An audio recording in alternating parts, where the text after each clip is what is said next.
across the UK, on DAB+, on YouTube, on your mobile, and on your side. This is Talk.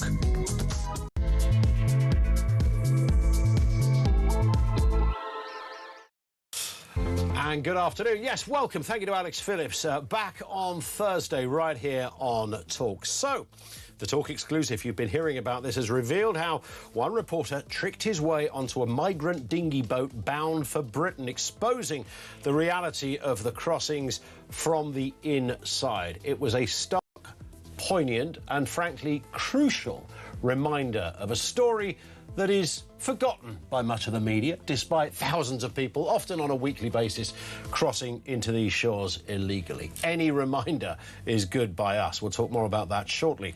Also this afternoon, Muslim gangs are reportedly forcing white prisoners to convert to Islam behind bars in a disturbing new investigation into Britain's jails. I would contend that whatever faith you are, has anybody got a right to go all religious when you're banged up for some nefarious, awful crime? Whether you're a Christian, Jew, Muslim, Sikh, whatever you happen to be. Don't play the moral high ground on Sea Wing, boys. And a record 1 in 7 people in Britain are now on antidepressants as prescribing for drugs, as prescriptions for drugs soar to unprecedented levels. What is going on there? Are we seriously just all more depressed? Or have we redefined what depression is? Details to come.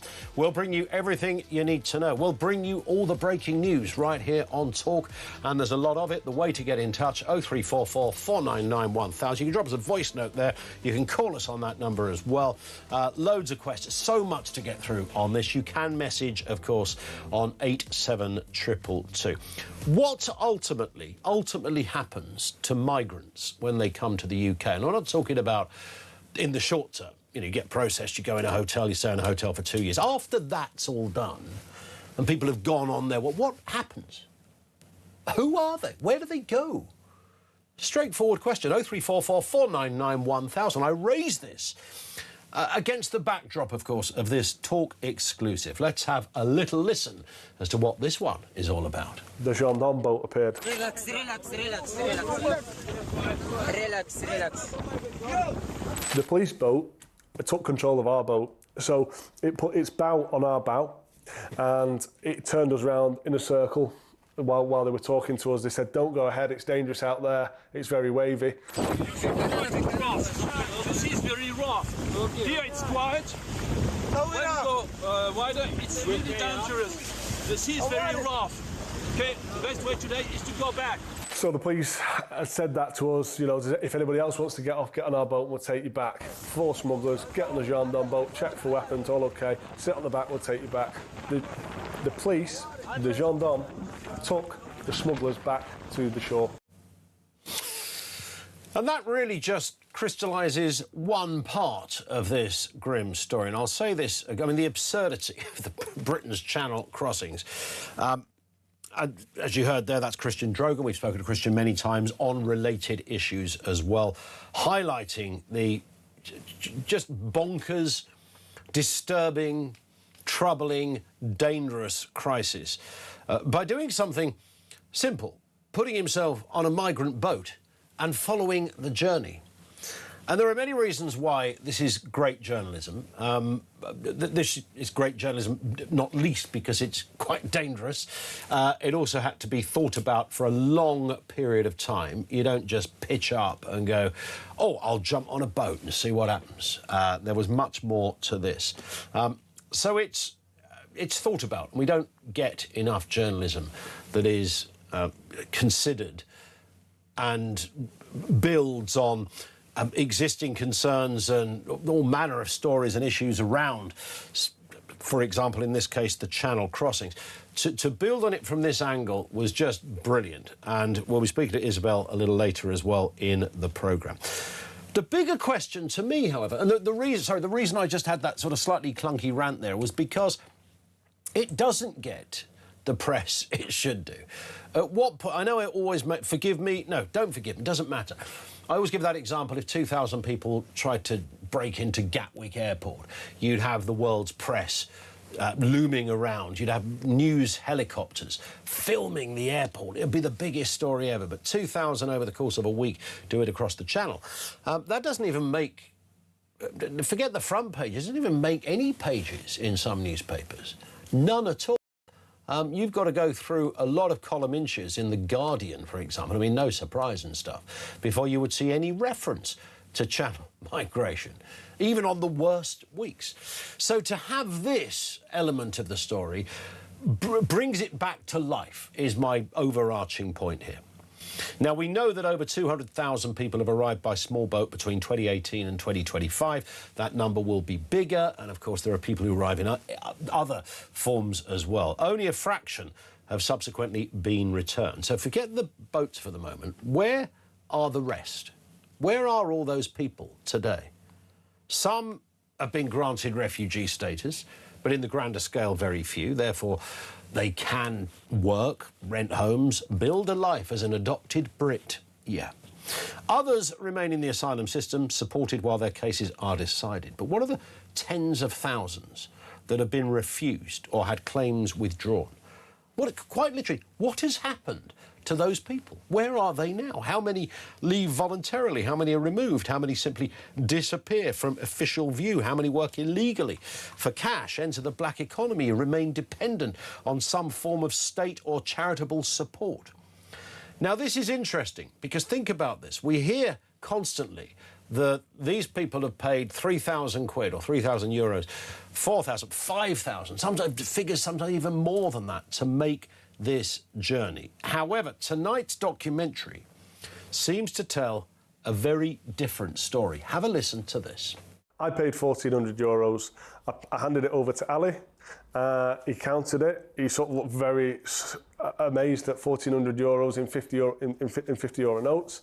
He counted it and he put it in his pocket. He kept it. He did hand it over to someone else eventually. Anybody else that I came across didn't appear to have paid for the boat. And I know some definitely hadn't paid for the boat because I was told. So if you haven't paid for the boat, the people trafficking gangs and those that facilitate the whole dinghy thing and the boat, I mean, it's not a charity, by the way. It's not like Bernardo's have suddenly shown up in Calais and go, oh, don't worry, old chaps, we'll get you over to Blighty, no problem at all. No, it's not that. Then there's got to be a payment somewhere else in the system. Isabel Oakeshott we'll speak to a little later, of course, who's very much, behind this.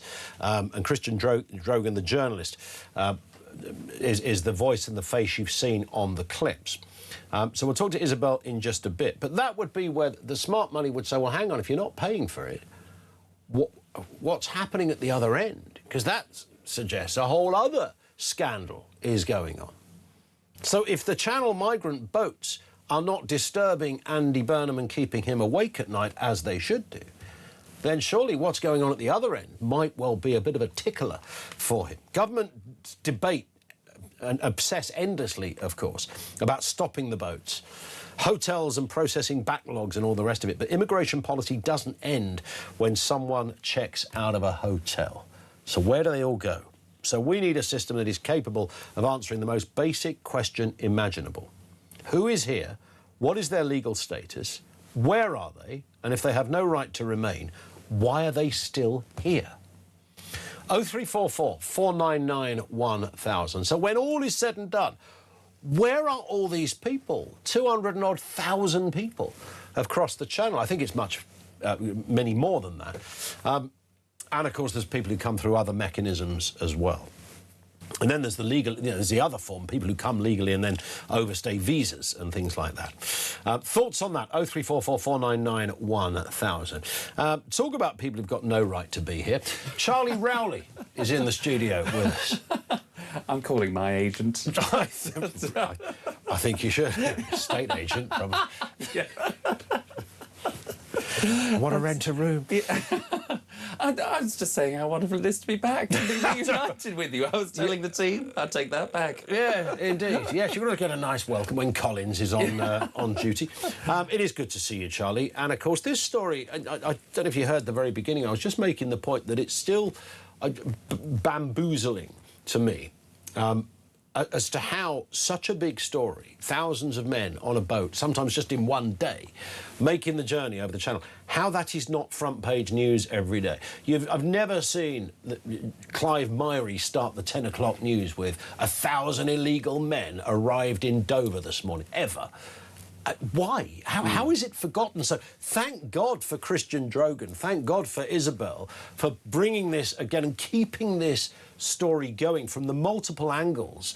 It deserves this level of exposure. I've noticed lots of other media outlets are now picking up on this. But do you not find that a bit extraordinary, that something so big, so seismic, so dangerous, so profound and expensive often doesn't even make page 20 in a newspaper? No, it is shocking, and I think the reason for that partly is because we've been talking about it for so long and nothing seems to be done about it, or the government will give a response to it to say, well, actually, you know, deportations are up and, you know, the number of people crossing the small, in a small boat across the Channel is down. But, you know, how many iterations of, you know, a deportation policy have we got through, whether it was sort of, you know, stop the boats, smash the gangs, Rwanda didn't work. You know, this has been, you know, that now cumulative, you know, process for about, you know, a decade. Yeah. So when you still then hear more people are coming over, I mean, people just assume, you know, they're irritated about it. Of course they are, rightly so.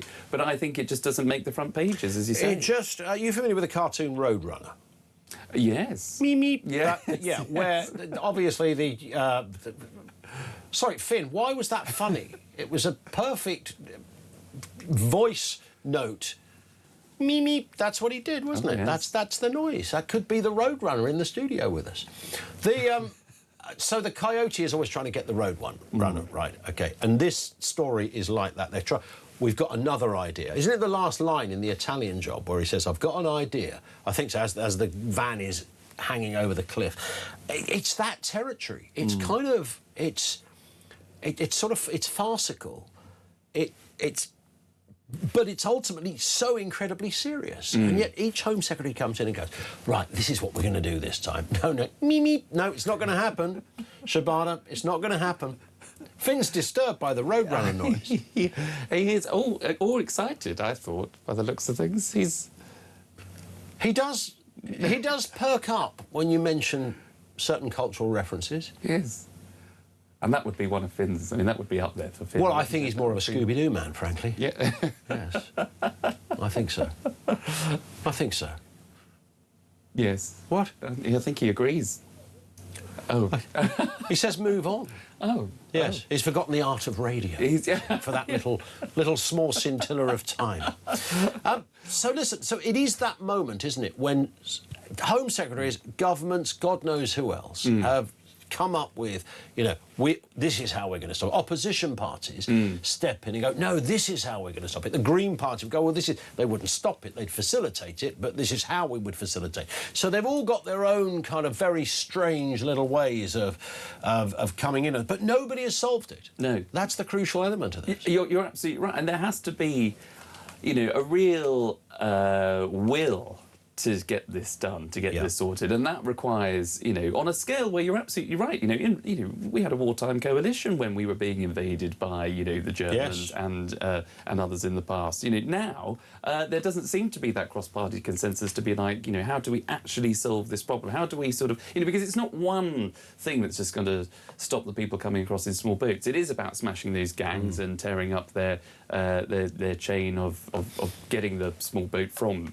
typically Vietnam and the East all the way through to European shores. You know, it's about smashing the criminal gangs, it's about getting rid of those boats, but it's also about, yes, having the returns agreements, but it's having a deterrent, and a strong deterrent, or a strong number of deterrents that, you know, if you are genuinely seeking asylum, OK, we can try and work out ways to accommodate you, maybe offshore before you come into the UK, but you bet your bottom dollar if you come into the UK illegally, you won't be claiming at all. And it's bizarre, because we talk about this so often. It was only this morning when me and Roadrunner Finn, our producer, were having our little meeting at sort of 7 a.m, that we were thinking about the other part of the story. You mean you have a meeting ahead of this show?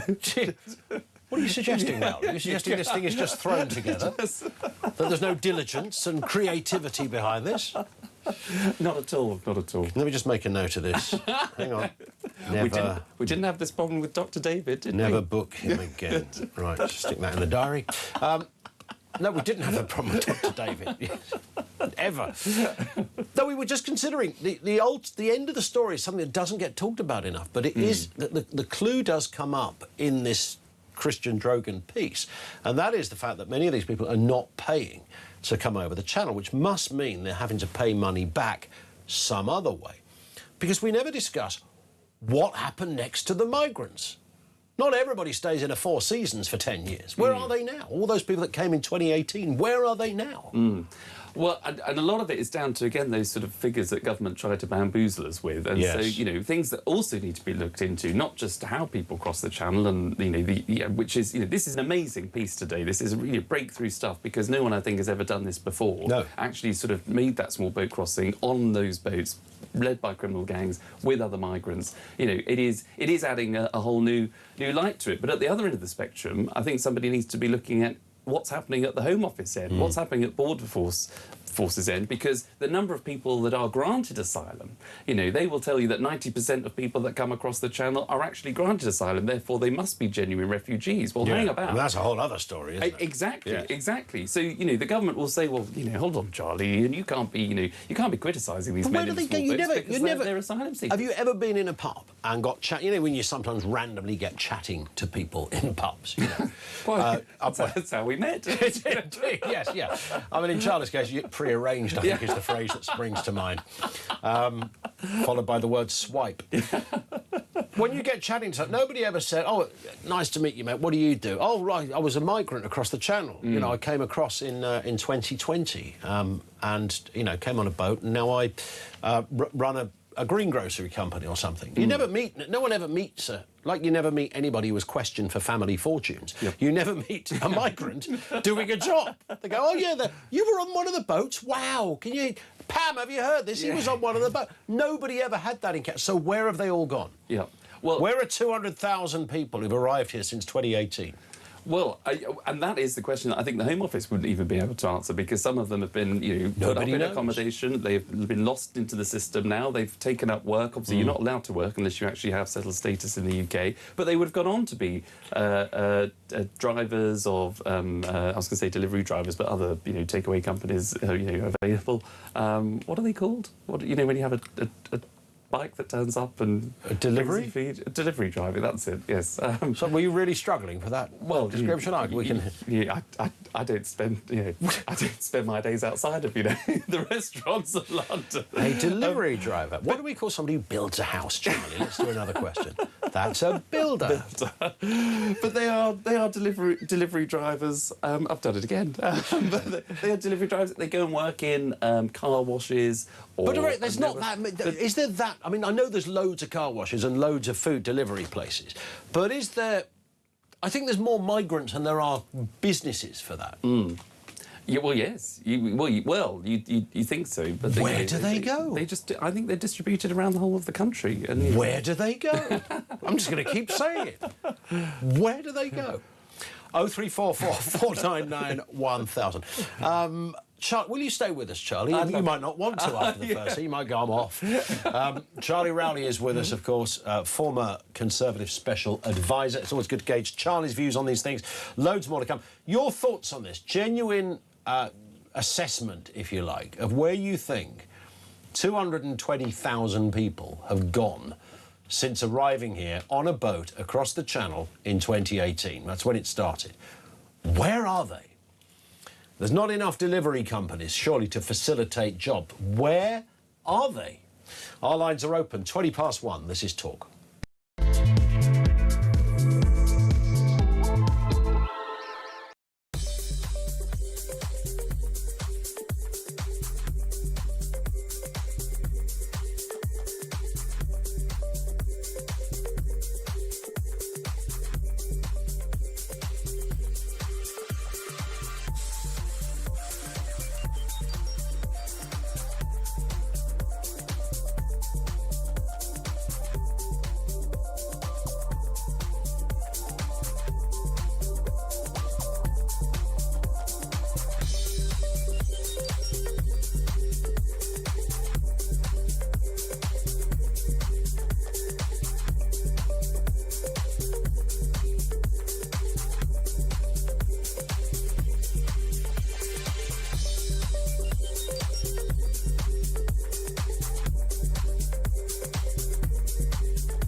go to Calais train station? Yes, train station. Okay. I was gaping. It was brutal. Come on, guys! Ready, full fence, go on!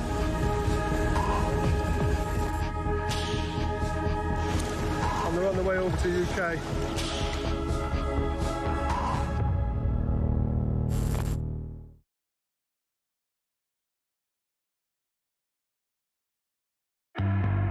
Across the UK, on DAB+, on YouTube, on your mobile, and on your side.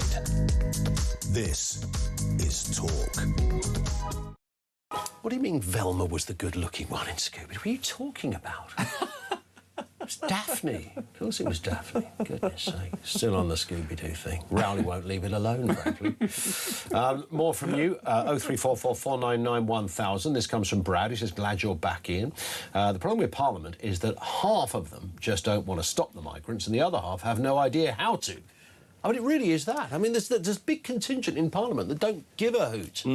Well, there's a genuine mentality. I mean, that's an absolutely point that's on the money. A genuine mentality, typically of those on the left, who genuinely believe that people that are coming across in the small boats are all asylum seekers, that they are all refugees. And if you dare say a bad word against, you know, those lovely men that come over, who we have to give a pamphlet to now to say, by the way... can you try not to rape anyone while you're here? Exactly. You know, are they asylum seekers? You know, it does beg...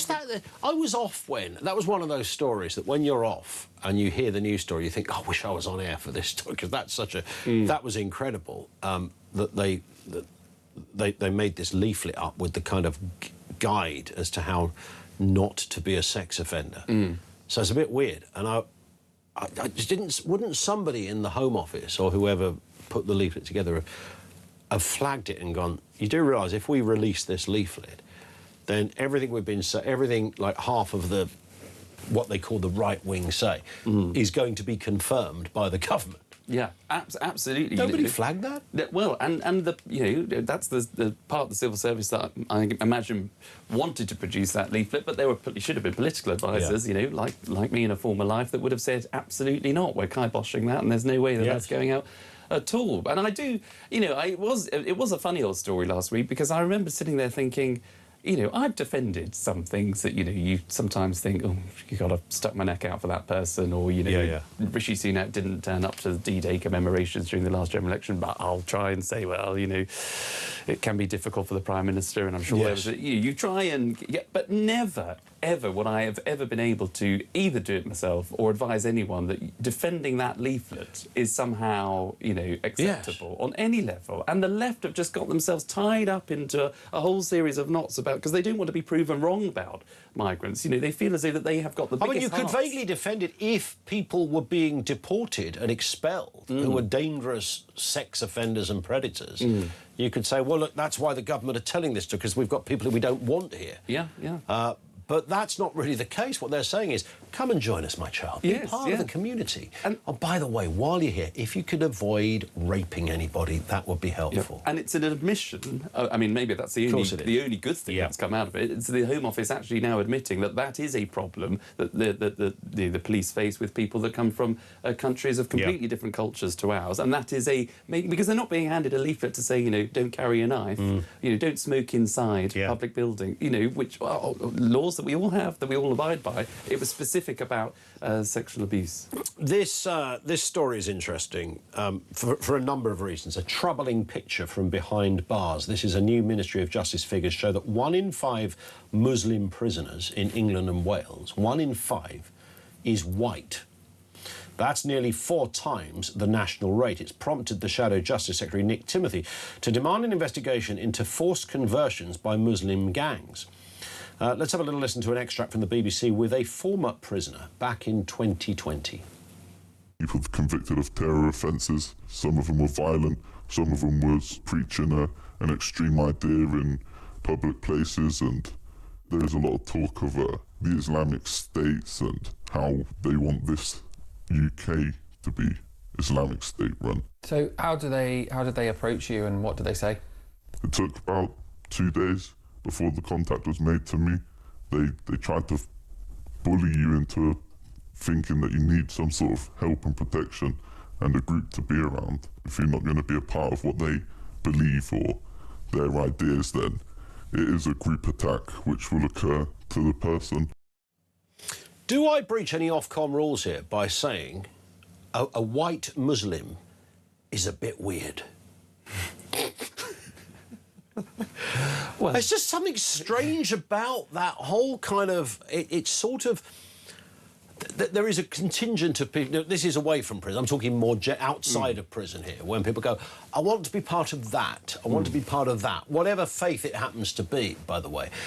Those that convert... I think there's a whole interesting strand and thread of a documentary in people who convert to different faiths. Whatever way round you do it. I just think it's a bit strange. Well, it is. I mean, but the figures speak for themselves. That's why, you know, it's only a tiny percentage of the population, you know, a white population in the UK that identifies as a Muslim. It's tiny, Yes. which is why the numbers in prison is hugely disproportionate to what is happening in mainstream Britain, because there are these gangs in prison that have converted other prisoners to... But what's to the Muslim deal? faith. Because I always find it... it's very, very tricky with... You know, when a prisoner kills another prisoner or kicks the living daylights out of him because they don't like the crime he's committed, they say, oh, he robbed an old lady, so I decided to smash his face in, says Bob, the axe murderer from Darlington. It's like, what? Sorry, Bob, you cannot... Sorry, you don't have the moral high ground here, Bob. You literally axed a man to death. You chopped him into 173 parts. You can't be having a go at Nigel because he robbed an old lady of her pension. You don't have the... So there's that. And with religion in prison, I mean, is this just a gang thing? I mean, I don't imagine people who've committed that... Yeah, of course you can change. You know, many people of a religious persuasion have gone to prison over the years. Some people have found religion when they've been in jail. I understand all of that, but having some sort of theological superiority over things it's an odd place to showcase your virtuous or religious credentials on C-Wing when you've been banged up for violent criminality. But there is a pattern, I think, of events that take place where you have, for example, the indoctrination of other young Muslim men, that could be young British men, into extreme radicalism and radicalisation we've seen too many times. You know, hate preachers, you know, preaching within mosques and within particular religious settings. And therefore, I think if that is a way in which a culture dominates other people. Therefore, if you're in prison and you have a particular wing of prisoners of of the Muslim faith who are radicalised or whatever they've committed, but they want control of the prison, they will want to bring you in because you don't hear this from there are prisoners of all different religions, Christians, Jews, Buddhas, and of no faith at all. But there is a pattern of events of just how a culture operates, whether that's outside prison or within inside prison. The other thing with those that convert, I've noticed this as well. So there's a couple of reasonably high-profile women who've converted to Islam, and that's fine, but they do tend to adopt the whole kind of, not the complete burqa thing, but they're in that ballpark. I mean, Tony Blair's sister-in-law would be one of them, and Yvonne Ridley, former journalist who I got to know a bit during her drinking days, following a faith. And it's great that somebody follows a faith. It's just interesting. There was the guy that became a terrorist because he thought that that's what he had to do. The ginger fella who looked like he was trying to grow a kind of male Islamic beard, but it just looked like ginger pubes, and it was a very unsavoury look, and it didn't work. And it's like, no, you look ridiculous, mate. Stop trying to... He thought he was kind of belonging to something. It was really, convert, do it quite fine. I don't care if somebody says, I've discovered a truth in that faith. There's Muslims who convert to Christianity, there's Christians who convert to Islam or Judeo, whatever. That happens all the time. Not on mass numbers, it happens all the time. But it's almost as if you've got to go that extra yard to showcase your... On C-Wing, I'd imagine you're just absolutely pooping yourself, thinking, yeah, I'll convert to anything, because these guys look quite big and mean. Yeah. And if they say, you're joining our faith, I'll join. Yeah, and it goes for, for anything. If it's a gang of, whoever they are, if they formed a gang, a group of guys in that particular prison or particular wing, then you're not, and you're the newbie that arrives, it's going to be very hard to say, no, or resist, whatever it is that the people that have been there the longest, who seem to be in control, when the guards aren't looking, or when, they're not patrolled, obviously. You know, they're not guarding you 24 hours a day. Yeah. So within the movement of people within the prison, whether you're just going to work in the kitchens or you're going to or whatever it is, there's activity at play, and you've got to play your part, or you've got to be part of the gang if you want to survive. All sorts of things go on in jail, of course. Sorry. I was merely making the point that if you want to see a cross-section of extremes, I think that's probably, people do things they wouldn't do anywhere else, perhaps because they're in the confines of jail. But let's just leave it at that, shall we? I've never been in, by the way. 0344 499 1000. That's been Charlie Rowley, everybody. Thank you, Charlie. We will speak again very, very soon. Isabel Oakeshot's going to join us as well. Thoughts from you. What ultimately happens to migrants when they come to the UK? Where do they all go? After all is said and done and they've gone through the processing, where are they all? Our lines are open. This is Talk.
Across the UK, on DAB+, on YouTube, on your mobile, and on your side. This is Talk.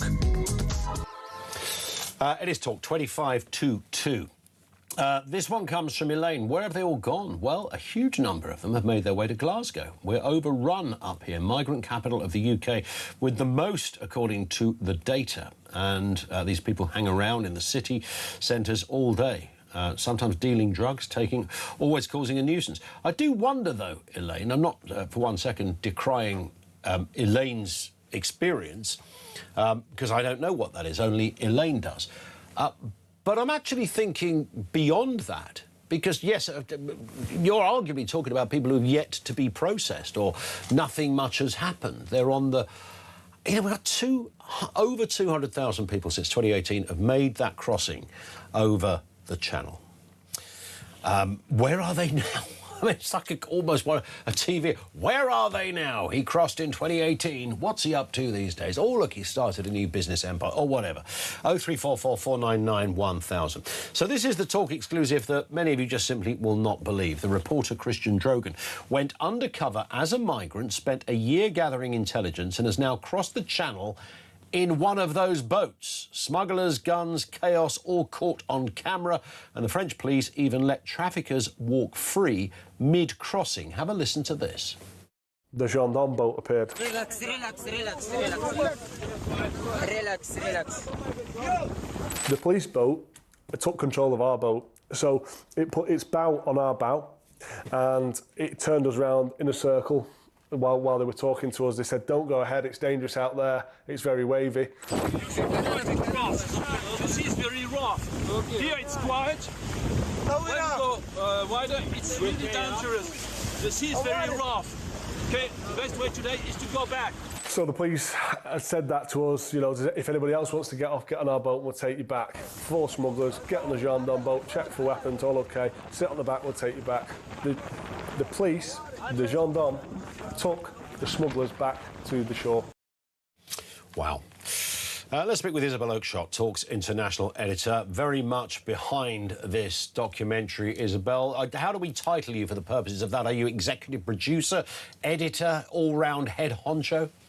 Mastermind, that's what I am. The mastermind. Truth seeker, truth seeker. That's the point of this operation. Yep. As I've been saying on some of our other shows, you just cannot get to the heart of the matter by standing on a French beach with an obvious camera, by being a politician with a microphone, by going into board meetings and sitting in cozy conference rooms. You really have to get down and dirty, and I'm afraid dangerous as well. And so I worked in partnership with Christian Drogan, and we concluded pretty quickly that the only way to get a sense of what is really going on here is to go undercover. And that is very, very difficult for somebody who is white-skinned. You know, a white British person cannot, with the best will in the world, blend in these migrant camps. You know, we tried various ways of doing this, and some people will remember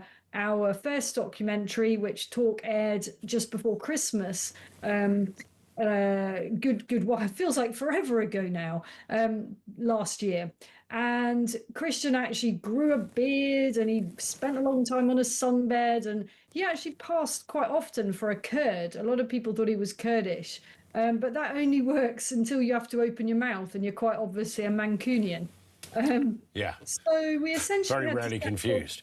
Yeah, we had to settle on a cover story that was partially true, which was that he's British. The bit that wasn't true, he told the people smugglers that he was a criminal and that he was on the run and needed to sneak back into Britain. Now, that wouldn't have withstood any logical thinking because, of course, they all get caught when they get picked up by Border Force. But the smugglers weren't really thinking quite that far ahead. So he managed to persuade somebody to allow him on one of these boats. And what's interesting, which takes us to sort of the next point, and one we're kind of exploring here this afternoon, Isabel, is the what happens to these migrants? Because, of course, he paid money, and he says in his own words. In fact, can we just play that little clip of Christian talking about where he offered money and then realised he was pretty much alone in offering money? Let's have a look. I paid €1,400. I handed it over to Ali. He counted it. He sort of looked very amazed at €1,400 in €50 notes.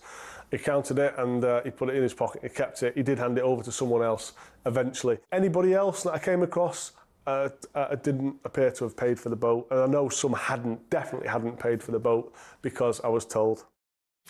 Now, this has been talked about before, Isabel, and I think the last time we spoke, without revealing this documentary to come, but you alluded to this very point, and one has to reasonably extrapolate from that. If you're not paying in physical cash, you're paying some other way. Exactly that. I mean, I have actually been publicly going on about this since we did our first documentary at the end of last year. Yep.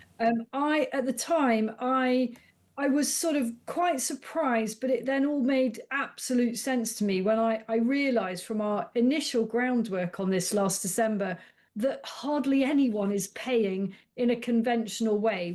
There's this widespread misconception amongst our politicians, and I think still amongst a lot of the public, that these migrants are somehow stumping up, £1,000, £1,500, thousands of euros for this crossing. That is a fundamental misunderstanding. These people don't have a couple of euros for a baguette. They are not coming up with £1,000 or more just for the last bit of journeys that have taken them across continents. They are being used to provide services to the people traffickers, whether on the French side or on arrival on the English side. And deals are being done, and we now know this, we can confirm it from this latest documentary and the people that Christian Drogan, our undercover reporter, was travelling with and getting to know, and he can say categorically these people are not paying. So is this a guess we have to take here as to what happens to them, or do we have any more information or intel on what the next part of this story is? So we know that in some cases where they're providing services on the French side, they are, for example, piloting boats. You know, they're pretty incompetent, some of them, and people will be able to see in our documentary that Christian, who is just one of those people that knows a bit about everything, is actually better at knowing how the boat works than the smuggler who's taking it across the channel. The real kingpins don't want to be anywhere near the controls of these boats because that is more risky for getting caught by border force or by the gendarme. So essentially, one of the ways that you can earn your way across is to be in charge of the boat, to be a handler. Christian had to have a handler. Everybody on those boats, as chaotic as it looks and as chaotic as it is, they are all counted on and off, as it were. You can't, at one point we thought, we're getting so sort of despairing about how difficult it was to get onto one of these boats, you know, to arrange it formally. We wondered whether we could just sort of rush down to the water in with the other masses as they headed for a launch and jump aboard. That was never going to work. That would have been properly dangerous, even more dangerous, because the smugglers and their handlers, they each know really who is and who isn't on each vessel. Yeah. So these are services that are provided. They're foot soldiers, essentially, for the gangs on one side of the channel or the other. So that would mean then a fairly, I suppose, bit of a waiting game for some of those that are the slave masters, if you want to use that phrase. Absolutely. They've got to hang around because at some point they're going to put these guys to work in some capacity. Yeah, there's a lot of waiting involved in the whole thing. I mean, this is another thing that surprised us, but the migrants are generally waiting weeks, if not months, you know, maybe even longer for their chance to come across the channel. They have made journeys that may have taken years. You know, people have this idea that they have kind of bolted from Eritrea directly to Calais or Dunkirk.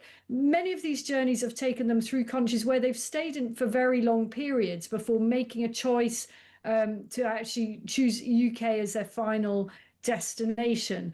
And it's very important to understand how exhausting and long drawn out those journeys are. And the last leg of it, you know, you get pushed from pillar to post for weeks on end, which is why it was such a frustrating investigation. Because whenever we just thought we might just be about to get a crossing, you know, smuggler would say, oh, you know, a few more days, or the weather doesn't work out, and on it goes. Now, this is important background because one of the big revelations from our work and this documentary is that we have witnessed and recorded, filmed the French police taking a number of so-called migrants off the boat before it began its journey into open water. Now, the fig leaf here, the pretense here, is that the people that they're taking off the boat have, quote, changed their minds. These are migrants that are feeling a little bit seasick in the shallower water. This is an absolute nonsense. And if the French don't realise this, then they're either extraordinarily stupid or they are secretly complicit. Nobody who has spent months or years getting to this point where they're on a boat and they are within touching distance of a new life in the UK where everything is provided, ain't nobody getting off that boat voluntarily. You know, they are not going to change their mind. So they are the traffickers themselves that are facilitating this part of the story. It's exactly what's happening here, that the traffickers don't want to have to bother making the whole round trip. So they get off the boat before it gets to open water, and the police are helping them do that. Just tell us a little bit about, from what you learned and what Christian discovered while being among this cohort of men. Who are they? What was your assessment of who these people are, their backstories, their place of origin? Yeah, so a lot of these, they do come from very difficult countries. You know, nobody's coming from, you know, a nice Western nation to move to the UK for this. These are people that are coming from places that have either had wars or they are involved in civil wars now. Sudan is a very big one, Afghanistan, Syria.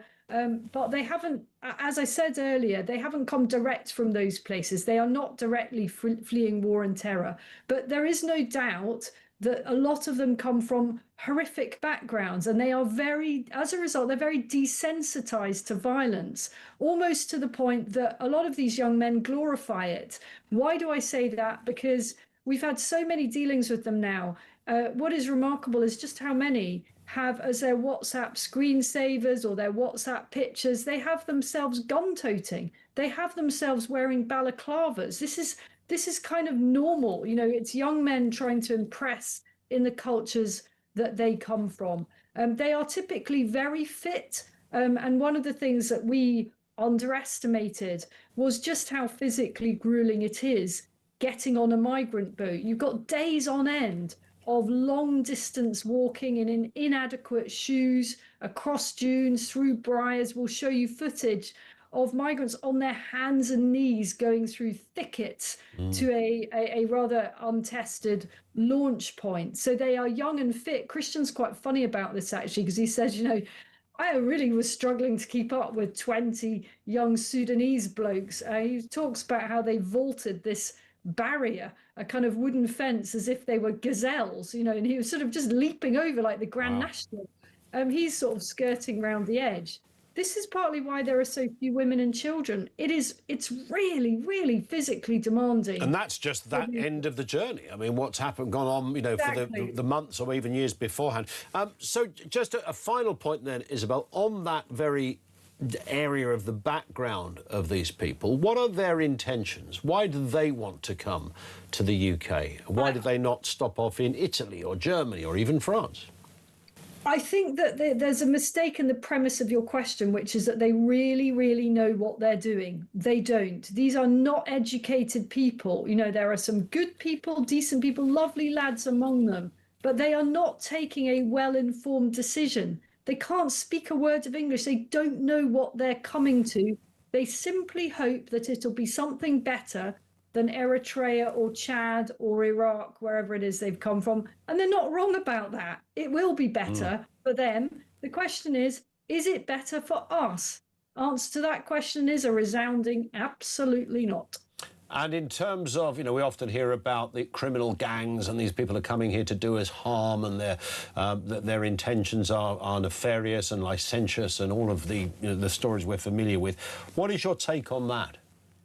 Well, Christian will tell you that, you know, some of the lads that he was travelling with, including his handler, were lovely lads. You know, we don't want to blanket say they're all bad.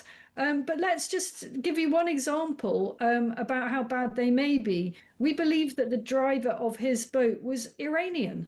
I mean, he was speaking in Farsi. So likelihood he's Kurdish Iranian. That's not good news, folks. Iran is a hostile state. Iran is a rogue state. Iran sends terrorism our way. It looks to us as if there are Iranians operating the small boats. That's surely a sit up and listen moment for this very, very complacent government. And is it too naive to suggest then that the average guy that's making that journey is simply coming to the UK to change their life? They want a better life? Is that too simplistic? I think it's fair to say they pretty much all of them that are being used in this way by people traffickers, of course they want a better life. We all want a better life. It's a question of what are they prepared to do in order to secure that better life? What are they being asked to do by the people smugglers? And how much do they understand about the UK and its culture and values? And we know that even the Home Office effectively admits very little, because they're distributing booklets to these people saying in the UK probably illegal to rape people. So I mean, this is a national security emergency, and I do not want this government to continue to ignore it or pretend that they are tackling it. I will make one final point, which is they say they're stopping the boats. Christian was actually in a boat that got stopped, but that isn't quite as it seemed. The boat wasn't going anywhere anyway. It had a failed engine. I wonder how many of these stopped boats were not going anywhere. Yeah. He's on the next boat the next day. on that point, Isabel. Congratulations, by the way, journalistically, great work from you and, of course, from Christian Drogan. At 5 o'clock this afternoon, you'll be able to see on our YouTube channel the entirety of that documentary.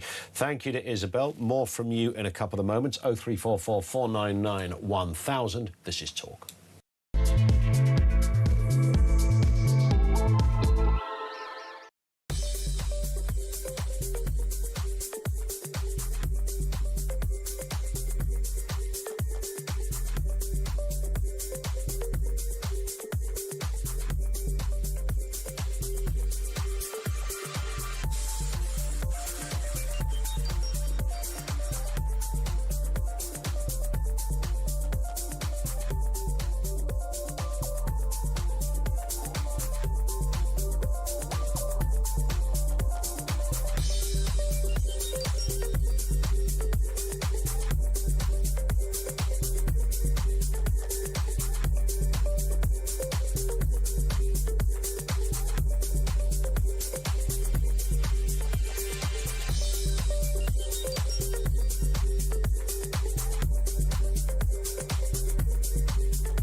Go to Calais train station? Yes, train station. Okay.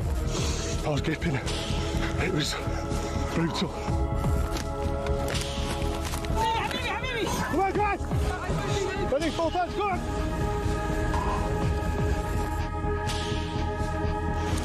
And they're on the way over to UK.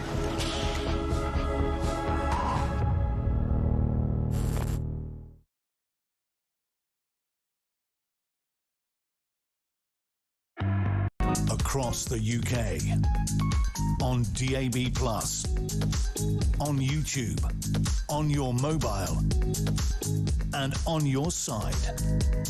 This is Talk. This one from Nicola, who says, time for the government to put pressure on TikTok and YouTube and shut down all videos advertising how migrants are coming here and what they get when they arrive. Just seen one showing off Crown Plaza Hotel in West Drayton. I think I might have stayed there once, accidentally. Maybe not. Paul's in Cardiff. How you doing, Paul? Hello, Ian. Hello. I'm getting absolutely damn fed up with all this business with these immigrants. One is too many. I'd like to know what we're paying £660 million a year to France. Well, because they're stopping the boats, aren't they? They're doing a great job, Paul. Have you not noticed? Sorry? I said they're doing a great job, aren't they, the French? They've always been a bit funny, the French. Well, we've always had a funny relationship with the French, that's for sure, isn't it? But in terms of this documentary, I mean, what it does do, if nothing else, because, you know, people will say, well, what did we learn from this? Well, it's kept the story alive and it's given us an insight into the mentality and the thinking behind those that facilitate this journey for migrants. And, you know, Isabel said, and I heard her this morning with Jezza, you know, there's almost a point where you look at these people and think these are, you know, these are people being trafficked. I mean, it's not really, we tend not to have a lot of sympathy for this group of people ordinarily, but the story is much bigger than discussing one or two that may have criminal intentions. There's a much bigger story there, Paul. Yeah, but they don't even know how many legal ones are in the country. They haven't got a clue about the illegal ones. Yeah. And where are they going, as you said earlier? Yeah. Where are they going? I mean, that's the point, isn't it? If they're, you know, if they're going into work for these criminal gangs to somehow pay back, what form does that look? Is that car washes? Is it, you know, delivery companies? I don't know. I mean, it's... Yeah, I know. Are there enough car washes and delivery companies to even facilitate that? Well, the government did something earlier on with it, but it died a death then. They haven't done anything since. Yeah. And I'd like to know what the government's going to do after they've seen this report. Well, the government have asked for, as I understand it, didn't get a chance to chat to Isabel on this point, but they've asked for some kind of discussion or meeting about this this documentary. So they clearly want some information somewhere. It's fascinating that it falls, so often this is the case, that it falls to journalists to try and establish the kind of backstory as to what's going on. Listen, Paul, I've got to move, but thank you very much indeed for that. That's Paul in Cardiff. This comes in from Stuart. It says, I'm sat in a very sunny Hamburg listening to today's very amusing offering. In my opinion, these people are delivery guys, car washes, probably the toughest of jobs, barbers, all fronts for money laundering. Just a guess. Great show. Meep, meep, says Stuart. Finn, our producer's really not liking the meep. I didn't invent it, Finn. It's not, it's not my thing. Have you never seen the Roadrunner show? It's a flipping Roadrunner, right? It's the noise it makes. I can't change it. It's like going, no, that's not what a bear does. Yeah, it is. It growls. Meow, woof, it's the same ballpark. This in from No Name Given. The forced conversion to Islam in prison has been going on for over 20 years. I know someone it happened to. It's an absolute joke. This is only open now. You're right, John. We have talked about it before in smaller ways. I don't think this is a group of people that go, right, we need more Muslims, let's convert these guys. It's not that. I think this is just almost another string to your kind of gang-based credentials. So we'll try and convert these people to be like us. It's not about religion, really, is it? It's about a kind of sort of ownership of your faith. I mean, don't get all high and mighty and religious when you're serving time on Sea Wing, no matter what faith you are, right? We'll talk to David Shipley on this point shortly. 0344 499 1000. This is Talk.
Across the UK, on DAB+, on YouTube, on your mobile, and on your side. This is talk.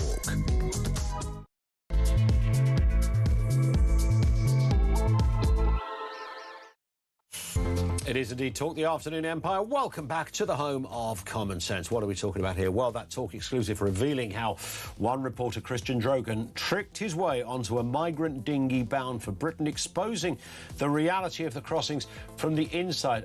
To my knowledge, no other journalist has ever done this. I mean, it's pretty totemic stuff. It also takes a lot of kahunas because it's a very dangerous thing to try to undertake. And he's done it brilliantly, and he has come back with stories as well, which is crucial, of course, to the whole point of this, and they are plentiful. You can watch the whole documentary 5 o'clock this afternoon on our YouTube channel. We'll continue to take your calls on this. Where do those people go, by the way, after spending some time in the UK? What happens to migrants? We'll get more into that in just a bit. Also this afternoon, Muslim gangs are reportedly forcing white prisoners to convert to Islam behind bars. This is a disturbing new investigation into Britain's jails. This is not an entirely new story, but it's reached a new resonance. We'll discuss that in a moment with David Shipley. And a record 1 in 7 people in Britain are now on antidepressants as prescriptions for drugs soar to unprecedented levels. What is going on? Are we just all upset and miserable and there is an underpinning malaise in our disposition? Or have we just redefined what the word depression actually means? Details to come. Everything you need to know. We'll bring you, of course, as ever, any breaking news. 0344 499 1000. This one in from Elaine, who says... no, I read Elaine's one. I apologise. This one comes in from Andy. From Ian. There's too many names. There's 2 Ians, 2 Ian, Andy and Shabana should get their act together and watch Isabel and Christian's report. Then send a message. Do not attempt to come here. You will get nothing. We should not be putting up with this invasion. And please take note from Mags. Because Mags has put a PS on it, so her name came halfway through. PS, almost finished 67. Oh, I think that's the book. My book. You paint a great picture of some prize plonkers, Ian. Thank you, Mags. Yeah, it was... every now and again, you look back at something you've written or done, doesn't matter what world you're in, and you look at it and go, oh, I could have done that so much better today. But you can't change what you did. I didn't even know it was still out there and available, because it was quite a while back we did it. But thank you, Mags. Appreciate the comments. This one in from... no name, Juliet, who says, good afternoon, Ian and Charlie. That's reference to Charlie Rowley, who's with us in the first hour. Professional football sort of mirrors society, in my humble opinion. Players continually push the boundaries and the authorities soften and accept it. The game is a free-for-all, and players are rarely punished beyond having a yellow card waved at them. Shirt pulling, wrapping other players at the corners, and inability to place the ball inside the corner quadrant anymore. Just like British society, it's going downhill fast and it's unstoppable. Unless you watched Chelsea Fulham last night. Did you clock any of that fit last night? I mean, Cole Palmer is absolutely on... This guy didn't get a game. He wasn't even selected for the World Cup. He wasn't even there. And I know he'd had some injury, like terrible, for about 18 months. But man alive, I mean, this is... this lad is in Bellingham territory, and then some. And certainly if last night was anything to go by, then Chelsea got this thing done already. Just hand over the silverware. I wouldn't even play the season, to be honest. I said it last season. Just go, look, have a season off, boys. The Blues have got this covered, so there you go. Cole and the boys. Alonso, yep, I know your Spanish is a bit broken, but we love you, mate. You've made it all happen. Congratulations. Wouldn't that be lovely?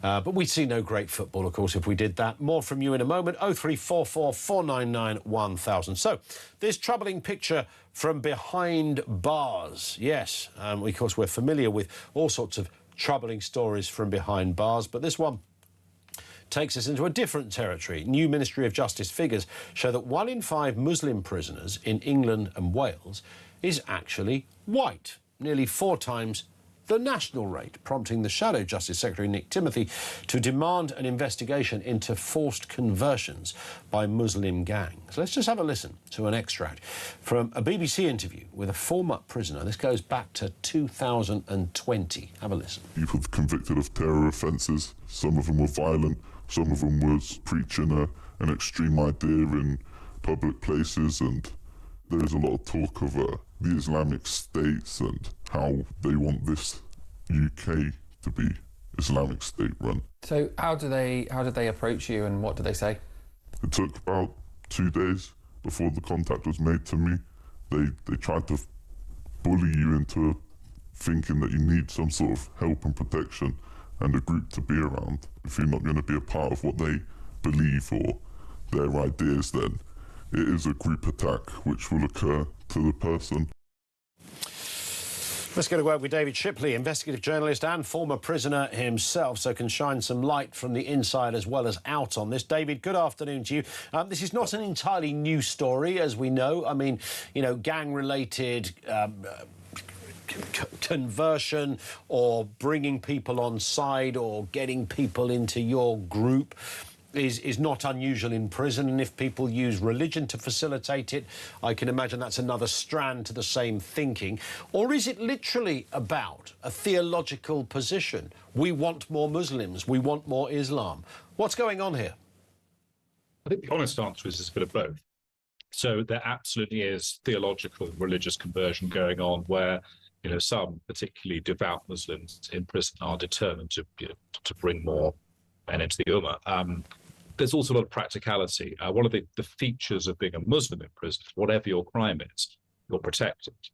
So a good example of this is sex offenders. So sex offenders who are white and Christian or Jewish or Sikh will not be protected by their co-ethnics or their co-religionists. But Muslims who are sex offenders will be. And that's because you are seen as first and foremost a Muslim, whatever your crime is. So there's a huge protective benefit in joining the Muslim community in prison, which I think is part of it as well. And there's the terrorism, the jihadism stuff. You know, there's Jonathan Hall, KC, wrote an incredibly detailed report about all of this in 2022, talking about all the radicalization that goes on in prisons, a situation where, in many cases, prison management sort of allowed what they call wing emirs to run the wings on behalf of the staff, a very dangerous abdication of duty. So it's sort of a combination of religion, practicality, and yes, some sort of terrorist ideologies as well. Has it, I mean, looking at these Ministry of Justice figures showing 1 in 5 Muslim prisoners is white, I mean, that would suggest that there is something much bigger than 1 or 2 people converting going on. Yeah, it does seem high. And certainly when I was in prison, what I saw was, generally speaking, it was much likely to be black men who would convert to Islam, the white Englishmen. So that, I think, is very surprising. And I don't think we have historic data. It'd be very interesting to see how quickly that's gone up. But it may well indicate the fact that in some jails, really, the only gang is the Muslim community, and they're very powerful. So it could well be that people are feeling coerced into converting or pretending to convert to Islam for that reason. It's kind of, I mean, if it's a case, as we discussed at the beginning, David, of people who have a more jihadist interpretation of their own faith of Islam, then that's one thing, and you can see why they might want to convert people into that thinking. But if it's just a case of using it as a sort of utensil to facilitate a wider gang and dominance and all the rest of it, I always find that bizarre. I don't know what your experience was in this field, but the idea that prisoners take a sort of moral, in this case, an ecclesiastical high ground, has always seemed to be a really odd place to do it. When you're banged up for violent offences, the idea that you're going to go all religious on people and start a recruitment drive seems a bit bizarre. Yeah, I would say that Islam is quite distinct from Christianity, and the Christianity, of course, has a doctrine of, you know, rendering unto Caesar what is Caesar's, whereas Islam has always been a totalizing civilizational model and religion. So it's perhaps not surprising that a gang would be structured using the dictates of Islam as well, because it's always, you know, being constructed in a way to manage the whole of society. And actually, it's also quite common that men in prison will find solace in faith. I think, you know, if you're grappling with guilt at having done something terrible, if you're grappling with guilt at having messed your life up, religion can be a great comfort. So that's not actually that surprising. The most famous case I can think of is Richard Reed, the shoe bomber, of course. I think I'm right in saying, David, that his conversion to Islam happened in jail. And we lost David Shipley on that very profound point, but we might have him back because someone has taken a spanner to the gubbins. I think I'm still here. So we've got you back, David. Yes, I was just talking about Richard Reed, known as the shoe bomber, of course, who I believe was converted on the inside as well. Yeah, I'm not aware of when he converted, but again, it's quite common that people who lost everything can be quite vulnerable to radicalisation. You know, that's the thing. If you've lost your family and your friends, your social status, and some people come along and say, "Hey, we're going to be your friends. We're going to keep you safe. We want you to do some things for us." It's, you know, people in that situation are very vulnerable. I think so. It's the same mentality of joining a cult, isn't it? If you know, people do something, they do something almost deliberately, sometimes deliberately mischievous or rebellious, as it would seem. You know, if anything's going to upset my Christian church-going nana, then it's me becoming a Muslim. So I'll do it, and there's a bit of that going on. But there's also that kind of search for belonging, and of course, you know, if a group of people embrace you, human psychology reacts very favourably to that.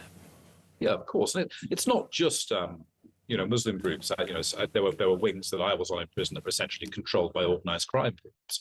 And you know, of course, in a situation of vulnerability where you've lost your normal social ties, you're in prison with thousands of strange men, many of whom might be quite dangerous. A group which is going to make you feel safe is, of course, appealing. Just while you're with us, David, a word, if you would, on this new Talk exclusive that comes out in its fullness this afternoon at 5 o'clock. The facilitation of numerous thousands over the years of men crossing the channel. Our reporter on this was Christian, who we've spoken to many times before, of course, because of his work in this area. But just some extraordinary stories coming from this.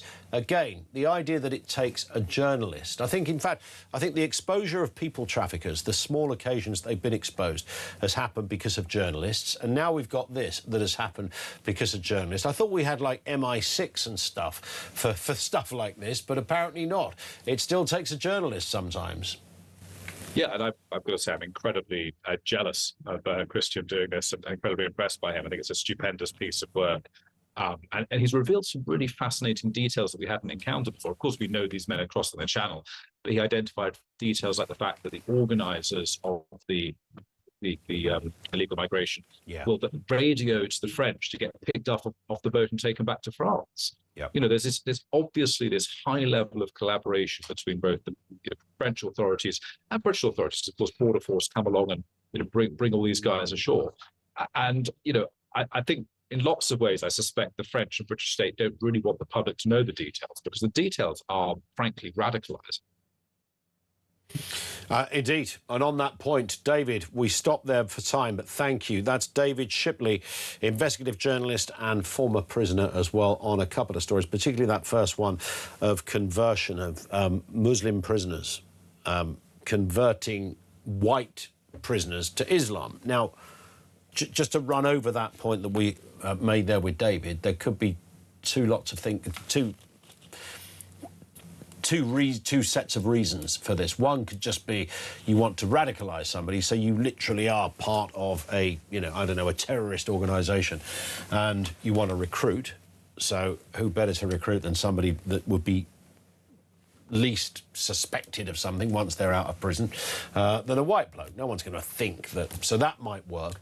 But I wonder whether it's more the latter, about dominance. And if you've got a group of people, I've heard many make the same point. I'm trying to think of a few examples where we've seen some, I mean, there's been a few examples of high-profile Muslim prisoners, and then we hear a story that they've dominated the wing and they're in charge, and you think, well, yeah, because they're a group.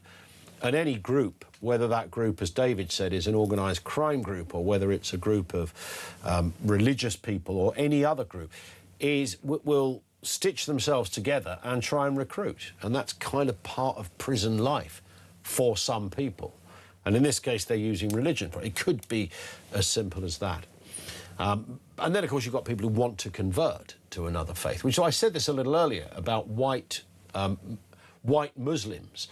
I've used the example white Muslims because that's specifically what we're talking about. But you see it with all sorts of other conversions. Doesn't matter what faith we're talking about, where somebody who's clearly not of that faith has joined up And then it becomes more pronounced when you talk about cults. And, of course, the Venn diagram of cults and religion is a really uncomfortable one for some, and that grey bit in the middle really does throw up some interesting fodder. And I think in that respect, you see, I think there's a sense some people want to belong to something. They want to belong and they want to stand out. And a group of people who ordinarily would, you know, they will serenade you in their, whether it's in a Jehovah's Witness hall. Are they called halls, Jehovah's Witness? I think they are. Kingdom halls. Whether it's Jehovah's Witness or whether it's a temple, whether it's a mosque, wherever it happens to be, you will feel very special in there if you're the outsider who's joined it. Kingdom Hall, there you go. I wasn't far off. I don't know where that little bit of knowledge came from. Kingdom Halls. You'll feel great. You'll feel special. And that's part and parcel, I think, of the... Which is why I'm I'm not suspicious as in I think somebody is a terrible person, but I am questioning of their reasons why somebody suddenly goes, I think I'm going to become a Sikh. Mum, pass me turban. I'm off out for the night. I mean, that's just a bit... What are you doing? What's really going on there? Have you just discovered Sikhism and thought all of the writings and everything you've read is so good and so amazing? Probably not. There's something else happening there. I would rock a turban, by the way. Harry is in Sheffield on this story of gangs in jail. Harry, what have you got for us? Yes. Do you remember when the riots were on a couple of years ago? The 2011 riots? No, just after the stabbing and that way. In Southport, OK, yep, of course. And there was a so-called riot in Middlesbrough. And my son, I've seen all the videos and that of him being arrested and what have you. He was just riding through on his bike. He had his shopping on the handlebar. But he did get arrested. Wow. And they remanded him. He got remanded as well? Yeah, they remanded him to Durham jail. And he was fighting for bail. And the magistrates who went in front of says, we can bail you only if you go... I had to give my address so they could bail him to Sheffield from Middlesbrough. Right? So he spent 3 months in my house in Sheffield waiting for a tag to be fitted, which never happened. Yeah, not that efficient in the tag department, apparently. But we got a phone call every day saying they were coming. It's just like, we're coming, so don't go anyway. So basically he was cabined up. And one night, I'm sat talking to him, and he said to me, Dad, if that happens here, right, I'll have to go on the run. And I said, what are you on about, you silly bugger? He said, I'll have to go on the run. I said, why? He says, because if that happens here, Dad, they'll have to put me in Doncaster jail. And I said... If he does what? They'd have to put him in jail? If anything happens about his tag and stuff like that, they don't arrive and... Oh, I see. You're going to have to remand you again because you haven't got your tag on and all this type of stuff, you know what I mean? Yeah. He said he'd go on the run. And I said, don't be silly. You go on the run, you make things worse. And he said to me, Dad, they'd have to put me in Doncaster jail. And you will not... He knows lots of people who've been to jail and stuff like that, you know what I mean? He's a good lad now, but he wasn't a good lad. And he says, Dad, Doncaster jail is actually run by the Muslims. And because they're accusing me of writing against all this crap. Right, so he would be in the sort of Robinson claim of, I would be singled out and his life wouldn't be worth living. Exactly. And that's why he said he'd go on the run. Yeah. But eventually, they didn't put the tag on. He got his court date, went back to Middlesbrough in front of a jury. And the thing I found strange about that, there was 5 defendants.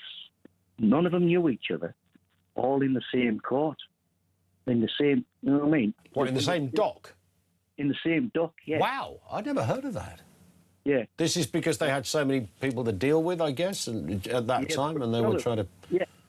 probably, and he was the only one found not guilty because the form of the jury turned around and said to the prosecutor, yeah, if you got any more evidence against that. I thought you were going to say the chairman of the jury is a fellow you used to work with for a second there. No, no. Yeah, and they found him not guilty. Good. No, but well, he wasn't. He'd been shopping, right? He had his shopping on his handlebars. Right. I hear you. Listen, Harry, I've got to move for no other reason than we've overshot on time. But great call. Thank you for that, Harry in Sheffield. Thoughts on that? 0344 499 1000.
Go to Calais train station? Yes, train station. Okay. I was gaping. It was brutal. Come on, guys! Ready, full punch, go on!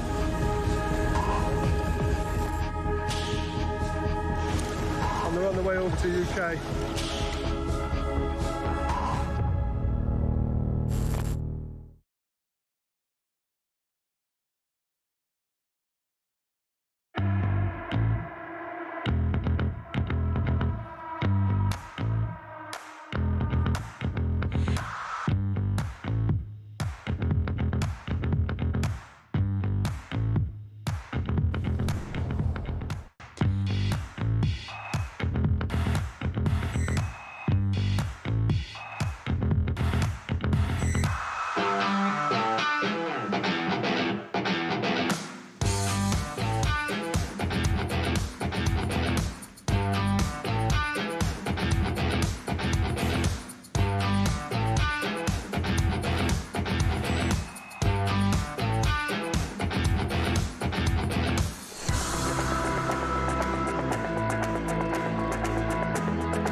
Across the UK, on DAB+, on YouTube, on your mobile, and on your side.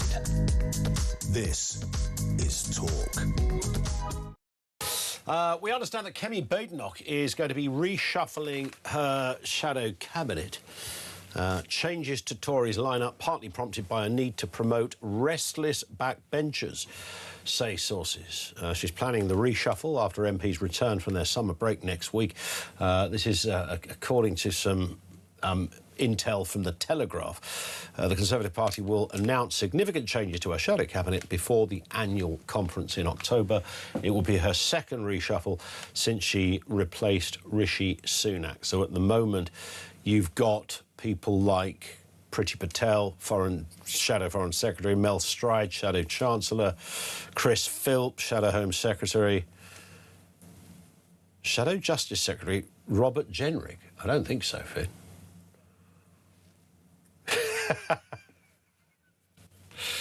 Really old information.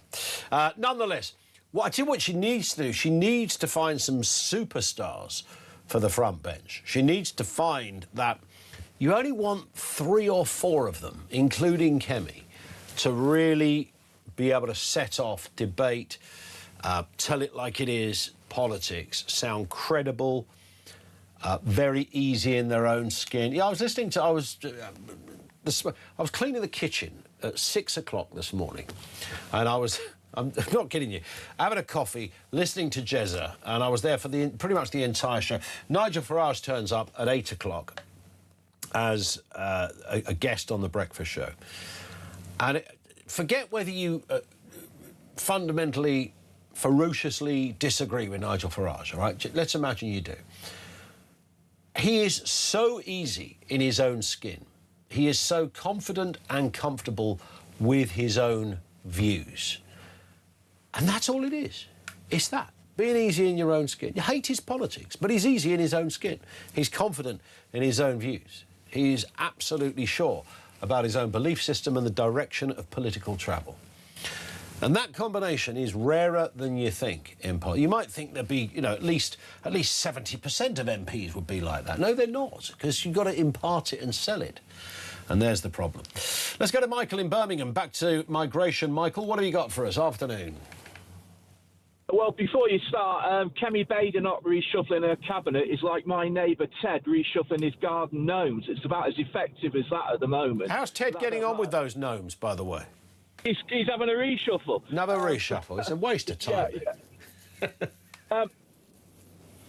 I'm not trying to pour cold water on the work of Isabel and the gentleman that did it. Yep. It don't tell me too much new, and there's still some holes in this. I don't buy this people trafficker thing at all. I don't buy that they're being trafficked. What I would like somebody to do is, I think there's some state money behind this, and I think NGOs are behind it, and I think charities are behind it. And I'd like somebody to do some digging into that. Because let's face it, they say, oh, well, I wouldn't believe a word any of them say, by the way. No, I get you. I mean, that is absolutely an avenue that I think also should be explored. My take on the overarching thing, you're right what you say. So did we learn anything? In one respect, it confirmed what we already knew, but it was a glimpse behind the curtain to see it at the coalface. And I think any story that keeps it alive and is able to refuel interest, it's taken an old story, put some booster rockets on it and penetrated that bubble of silence that seems to exist in large parts of the media who never talk about this. So it did do that.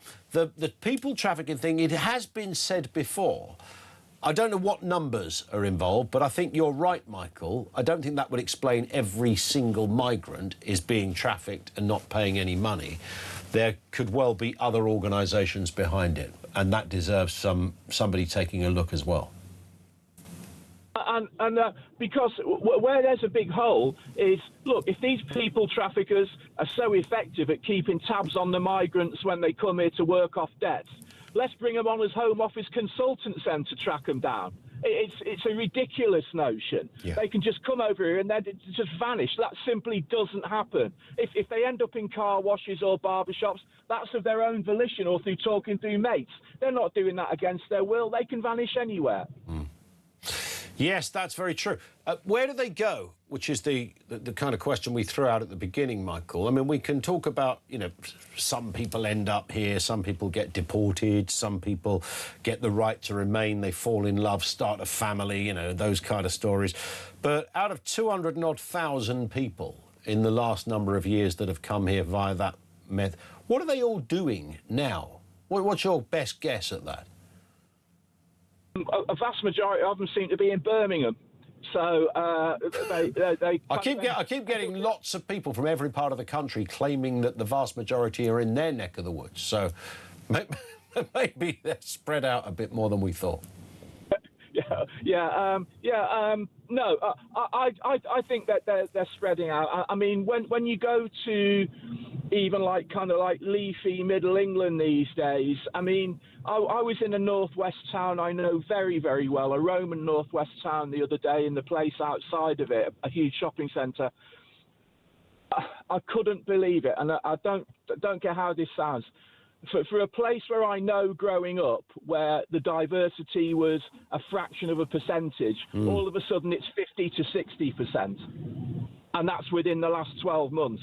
You know, it's just absolutely changing in front of you. So you're seeing, yes, and there's nothing wrong with having concerns about cultural change. There's nothing wrong with that. That's not a racist comment. It's not a right-wing comment. If you were having that comment about countries across the world, the left would be getting annoyed on behalf of those people. But when it happens here, they tend to sort of throw right-wing stones and tags at people like yourself, Michael, wrongly so. Great call. Thank you, Michael, in Birmingham. 0344 499 1000. More from you. Great comments and texts on the way. It's 2:30, just gone. This is Talk.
Across the UK, on DAB+, on YouTube, on your mobile, and on your side.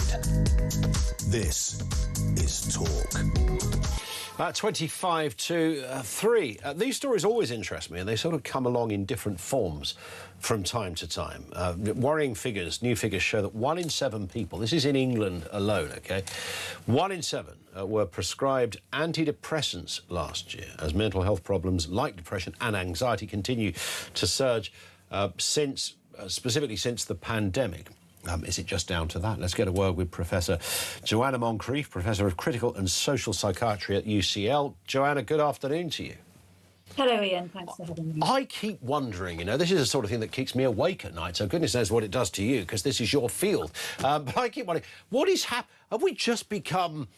Have we got all depressed? Have we just an underpinning of malaise that's snaking its way around our thought chambers and our brains, our minds, our hearts, and we're living in tough times? Or have we just redefined what depression is? I think two things are happening. I think people are particularly stressed and anxious at the moment. I think there are all sorts of reasons for that, like the cost of living crisis, you know, the competitive nature of education, yes, and difficulty finding decent jobs, all those sorts of things. But I also think that we have been coached for many years now to see our difficulties and distress as medical problems and to go and see the doctor about it.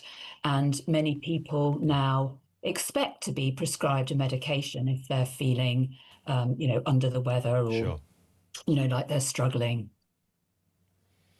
I've always sensed that this is a a sort of an era of self-analysis in many respects that we didn't previously have. We talk about cost of living crisis. My parents, when I was a kid in the 70s and the 80s, really didn't have anything, and nobody gave it a name, and they just sort of got on with it. I know that sounds a little bit like, you know, fairly old-fashioned thinking, but the minute you give something a name and you start to encourage people to, you know, cost of living crisis, oh yes, look how badly off I am, look at what I can't afford, look at what I haven't got.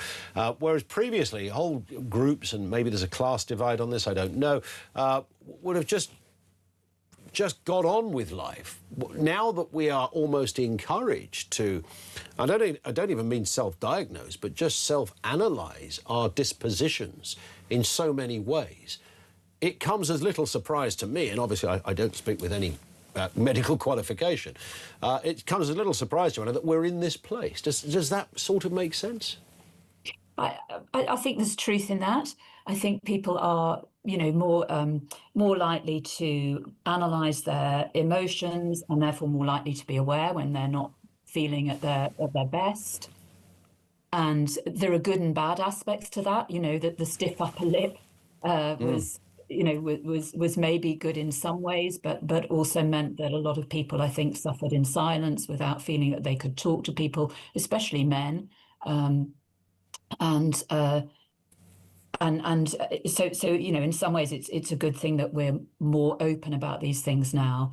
But and the problem, I think, to my mind, is that we've medicalized these difficulties and encouraged people to not only self-analyze but take the concerns that they come up with when they do that to their doctor and expect to have a treatment for it.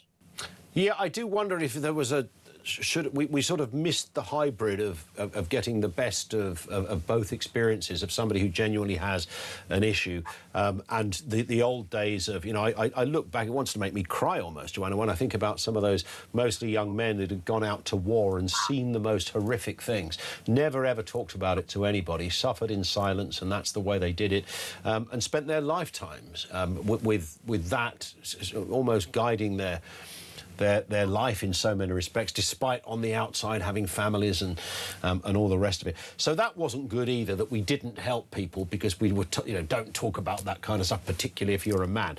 That was very bad. But now we seem to have sort of gone, we've missed the bit in the middle where we could have gone, right, that's the point, capture that moment, because that's when we can start really helping people. We've then extended it to, and sort of pathologised and medicalised just what you might call everyday mental jip. Yeah. And I think, you know, by medicalising it, by talking about it as if it's a thing, as if, you know, it's a thing that we have this thing called depression in our heads or in our bodies, as you say, we're at risk of missing the actual problems. We then focus on this thing that we think we've got instead of being able to step back and say, well, you know, I feel like this because this has gone wrong in my life, or because this is happening at the moment. And I think that's a real problem. I also think it means that, you know, for doctors and other health professionals and clinicians who are trying to help people, it can be difficult sometimes to actually get underneath and find out what is happening for individuals, because we get obsessed with this label, this idea that you've got depression, you've got a medical condition. That's what we need to treat. And I think, as you say, going back to how we used to understand our feelings, you know, we used to have this instinctive idea that, you know, people got depressed because they'd just been divorced, or they'd been made unemployed, or they, you know, had been abused as a child. And, you know, when you have that idea, then you know, well, that's what you've got to deal with. You've got to deal with helping someone who's just been through a divorce or a breakup, or someone who's had a really difficult childhood. And, you know, then it's clear that the solutions will be different. You're not, you know, you can't just chuck medication at all these different problems. expect them to go away. Indeed. There's medication and there's medication, of course. I've had friends who've had very severe diagnosis for depression and were taking the kind of, as one of my friends, sadly no longer with us, she described it to me as, I'm taking the kind of medication that could down a herd of buffaloes. So this stuff was like strong. This wasn't sort of your go-to prescription. She made a lot of light out of a very desperate situation she found herself in her short life. And that's a very different experience from nipping to the GP and being given a packet of tablets that may or may not, certainly nothing like the kind of story I've just quoted there. Are we over-diagnosing and then over-prescribing? And do these things even work? I know you've written a paper previously questioning the very authenticity of these things. So what I've done is I've written a lot about the research base behind antidepressants, showing that actually, if you look at the original studies, they're not really very much better than a placebo, maybe not any better at all than a placebo tablet. And I think what worries me most at the moment is I think people just don't understand that these are that these are potentially harmful substances. You know, they're not Smarties, they're not placebos. I'm not suggesting they are placebos, just that they're not necessarily very much more effective than placebos. One of the effects that they do have is they numb people's emotions. You know, people will often report they can't cry, they don't feel sad anymore, but they don't feel happy either. And that doesn't seem to me to, you know, to be in the long term anyway, to be something that's going to be very helpful for people. But they have lots of other harmful effects. If you take them for a long period of time, you get physically dependent, and many people do, and they'll experience withdrawal symptoms. And we know that people are, you know, a lot of people are taking these drugs for many months and often many years at a time. So that's, you know, that's a big worry. And in terms of, I mean, goodness me, I mean, getting into what is depression, I mean, there's a whole, you know, we could sit here for several years debating that, I suppose, but in terms of what we commonly understand to be depression, chemical imbalances and that kind of thing, I mean, that's a whole, again, that's a whole, I read a book years ago by a clinician called Kay Redfield Jameson, who you may or may not be familiar with, but she herself worked in your field, but also suffered, she was bipolar. And that was controversial in itself, that she, you know, she worked as well as suffered. And she talked really in conclusion that, you know, sometimes you have to have drugs.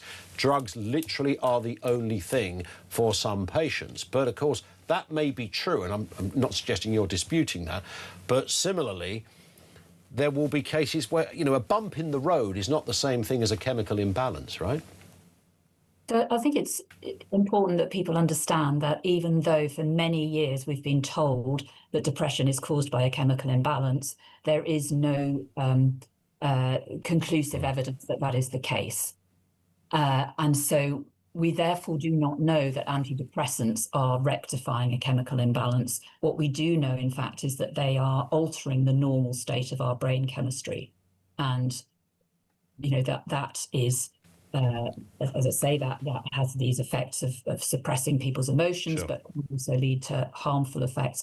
So I think it's just really important that people understand what we know about depression and what we don't know about depression, what we actually know about antidepressants, and what we know about the limitations of their effects and the harmful aspects of taking them. Is there such a thing as a drug that most people in your field and other areas of psychiatry and pharmaceuticals and the like that would commonly agree that one does work for some people? So we're not disputing that some things are effective, right? But we're just suggesting that en masse and the kind of things that have been dished out in recent years are not that effective. So what I'm trying to get across is the question is, how are they effective? What are they actually doing? So there's this idea that drugs like antidepressants and antipsychotics and all other sorts of drugs for mental health problems are targeting and rectifying an underlying abnormality like a chemical imbalance. But that has not been demonstrated in depression or in any other sort of mental health problem. But the drugs that are issued do have effects. They change brain chemistry, and therefore they change people's, normal feelings and thought patterns and behaviors. And sometimes those changes can be useful when they're superimposed onto people's underlying problems. Sure. So, when people go psychotic, for example, get very paranoid, hear voices, what we call antipsychotics, but used to be called tranquilizers, major tranquilizers, can help to damp down those feelings, dampen down people's emotions, and enable people to interact with the normal world a bit more normally again. What, in your own experience, I know you're not here to diagnose anyone or even recommend any sort of treatment, but are we missing a trick in some respects? I mean, people often say when people are off work because they feel that they mentally can't face work, they can't get a job, so they end up sometimes medicated and certainly on other forms of benefit, etc. It becomes this sort of vicious circle that it gets politicized as well as anything else. Is there something else that people should be doing? It's often said, well, get out there and do stuff. If you do stuff, is that too simplistic? Is it too patronizing to say to somebody who's feeling pretty low, go out and play, go on a good walk, listen to bird song in the morning, that kind of stuff, all these things we hear. What should we be doing? So first of all, we should be trying to help people identify why they feel down or distressed or stressed, and help them to deal with the causes of the causes. And secondly, there are some things that people can do that are generally helpful to lift their mood, which include exercise. I mean, exercise has been well demonstrated to help depression and lift people's moods and help sleep and all those sorts of things in randomized controlled trials. So I think getting active, getting out, but most importantly, dealing with the reason that you are depressed or distressed.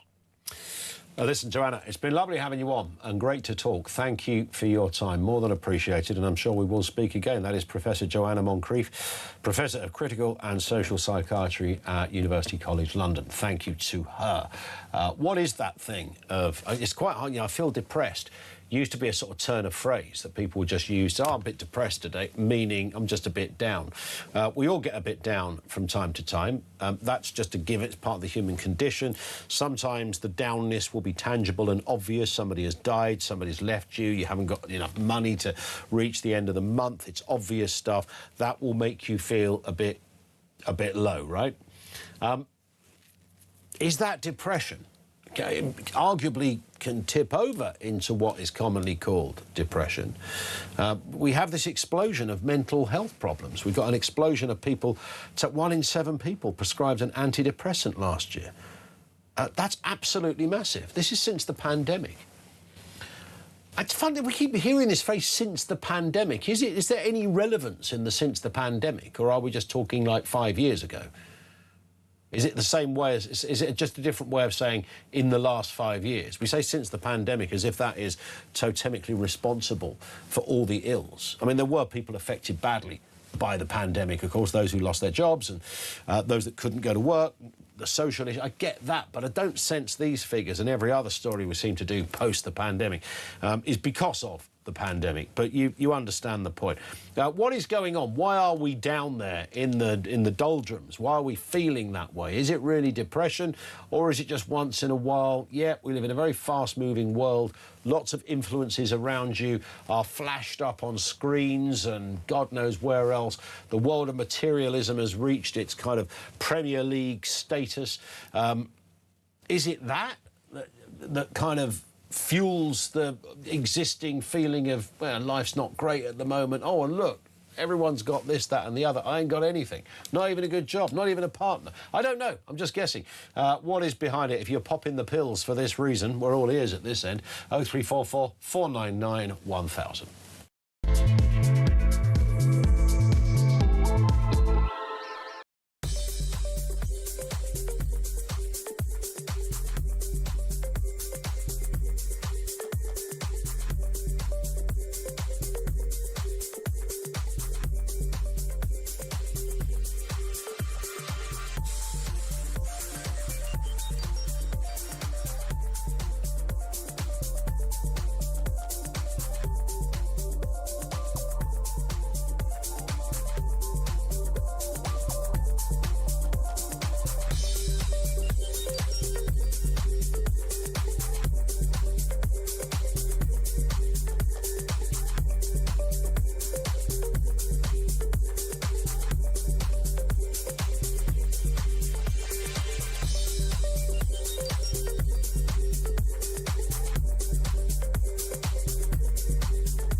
go to Calais train station? Yes, train station. Okay.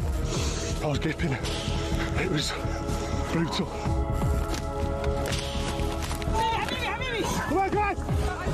Ready, full touch, go on!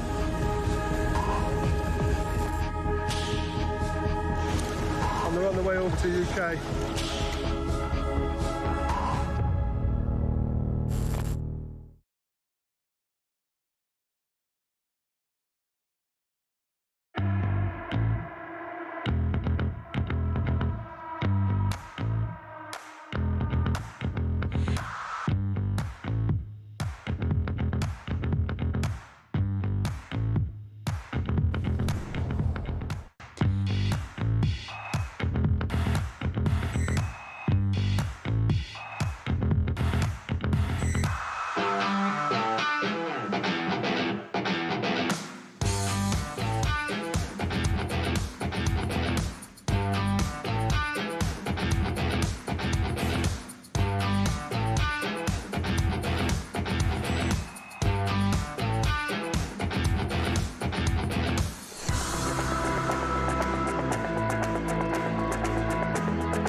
Across the UK, on DAB+, on YouTube, on your mobile, and on your side. This is Talk. This comes from PB, who says, Ian, I'm an ex-prisoner. You'll love this. So, this is about white prisoners being converted to Islam and the disproportionate amount of white blokes that are Muslim in jail. Because it's happened when they've been there. So I'm an ex-prisoner. You'll love this. Some prisoners converted in order to get extra perks that Muslim prisoners get. For example, a weekly box of goodies, including soya milk, which is good for muscle growth, and scented prayer oils that you can use as aftershave. But that is brilliant. But doesn't that mean that everybody walks around smelling like Harpic or something, rather than, you know, I don't know, Chanel Blue, or whatever the alternative might be. PB, thank you very much indeed for that. Right, Voice of Doom. Yesterday, it went on day 2. This is day 1, brand new voice. I've not even heard this myself, so I've got no idea who it is or what it is. Let's have a listen. The spirit is there. Right, OK, so remember, it's a politician or somebody obviously connected to politics that you're looking for. Dead or alive, left wing or right wing, who is this? The spirit is there. And let's hear that again. The spirit is there. It sounds like Harry Enfield playing a politician, doesn't it, a little bit? You take the point. 87... What's the number? 87222. It's, oh, man alive. I'm cooked, I'm telling you. Something's gone wrong with I need some tablets, I think. I don't know which ones.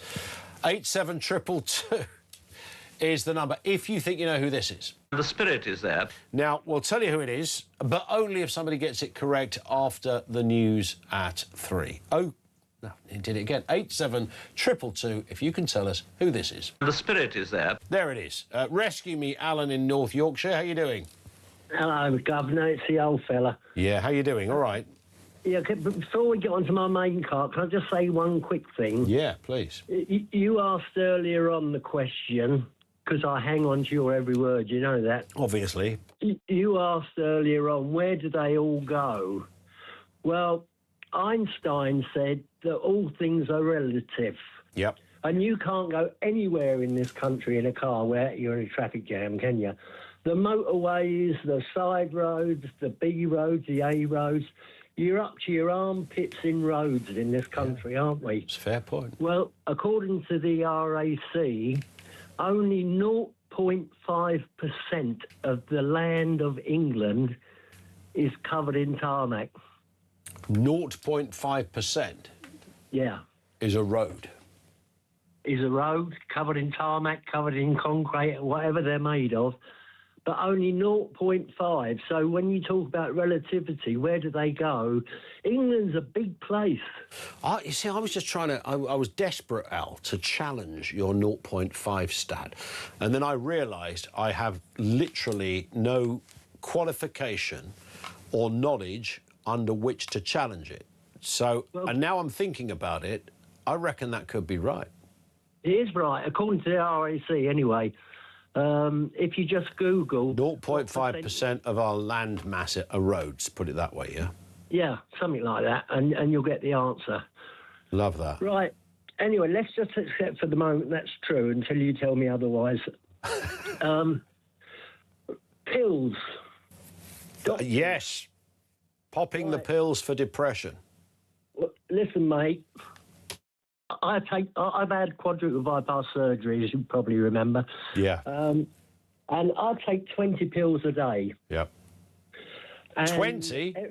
Yeah, I swear to God, I can read them out to you if you want. How do you remember? I know it's an obvious question. Have you got one of those little devices where you've got it divided up? No, it might sound a bit bizarre, mate, but I've got a brain.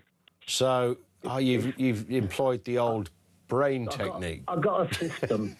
You can't beat systems. You can't. I love a system. You'll never get me on a system. I'm aware we've only got about 1 minute left, Alan, so tell me what you wanted to add to this antidepressant story. Right, I don't take one single antidepressant of any sort. OK. I don't take any kind. And God knows, you know, my wife's in hospital dying of cancer, right?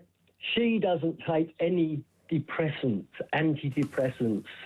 And God knows, not one word of complaint has come from her mouth. Wow. So what people out there need to do is to grow a set, accept that life is full of bloody anxiety, but we have to get on and deal with it. I think that, and there's going to be exceptions to that analysis, obviously, and I get it, you get it, but I think that's bang on. I reckon people try to get diagnosed with these things, Alan, because they genuinely think, oh, a pill is going to make my life better.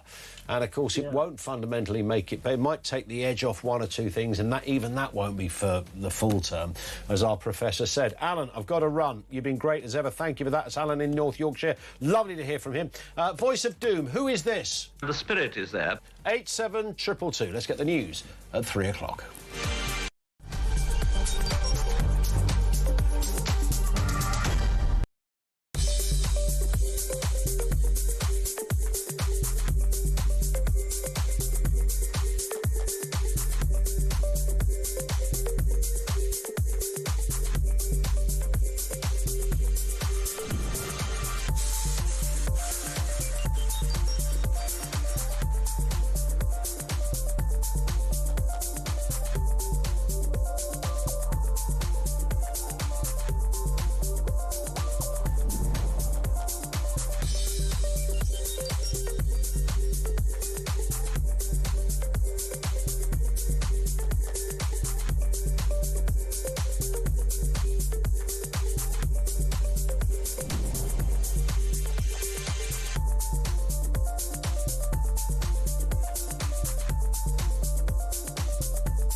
across the UK, on DAB+, on YouTube, on your mobile, and on your side. This is Talk.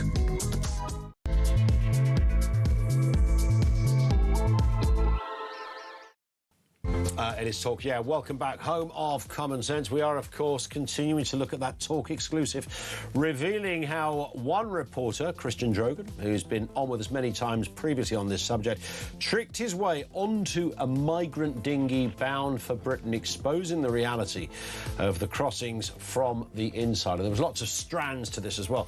You can watch the entire documentary live on our YouTube channel from 5 o'clock this afternoon. Also this afternoon, Muslim gangs are reportedly forcing white prisoners to convert to Islam behind bars in a disturbing new investigation into Britain's jails. Thoughts on that? And a record 1 in 7 people in Britain are now on antidepressants as prescriptions for drugs soar to unprecedented levels. What the heck is going on? More on those stories too.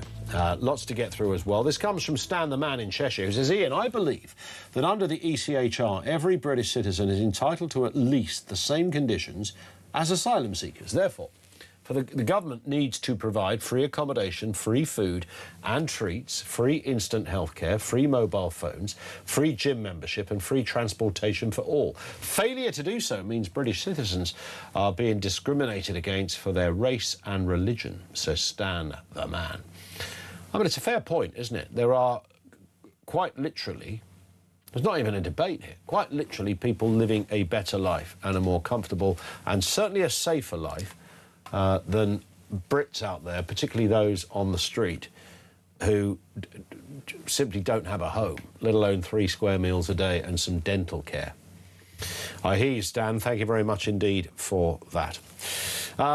Let's talk about tax. I know it's horrible to do this to you, isn't it, to talk about tax, but Andy Burnham has raised fresh fears that there could be tax hikes in the budget. He's admitting that Britain is in a, quote, challenging position and that he won't be unrealistic about easing the cost of living. I guess we'll have to wait for October for the budget, but let's just have a reminder of what he said on tax rises just last month. Before we talk about tax rises, you first have to look the public in the eye and say, are we doing everything we can do from within what we've got? And I don't think we can say that because we've taken a different approach to funding local government than we have to the NHS. But the effect of that has been just to pile pressure on the NHS, and we haven't got the incentives right between the two. That's Andy Burnham. Let's speak with Julian Jessup, independent economist. I love sort of word salads, Julian, and our politicians do it brilliantly. No tax on working people, as the previous administration had said, and then they threw in some taxes that absolutely were on working people.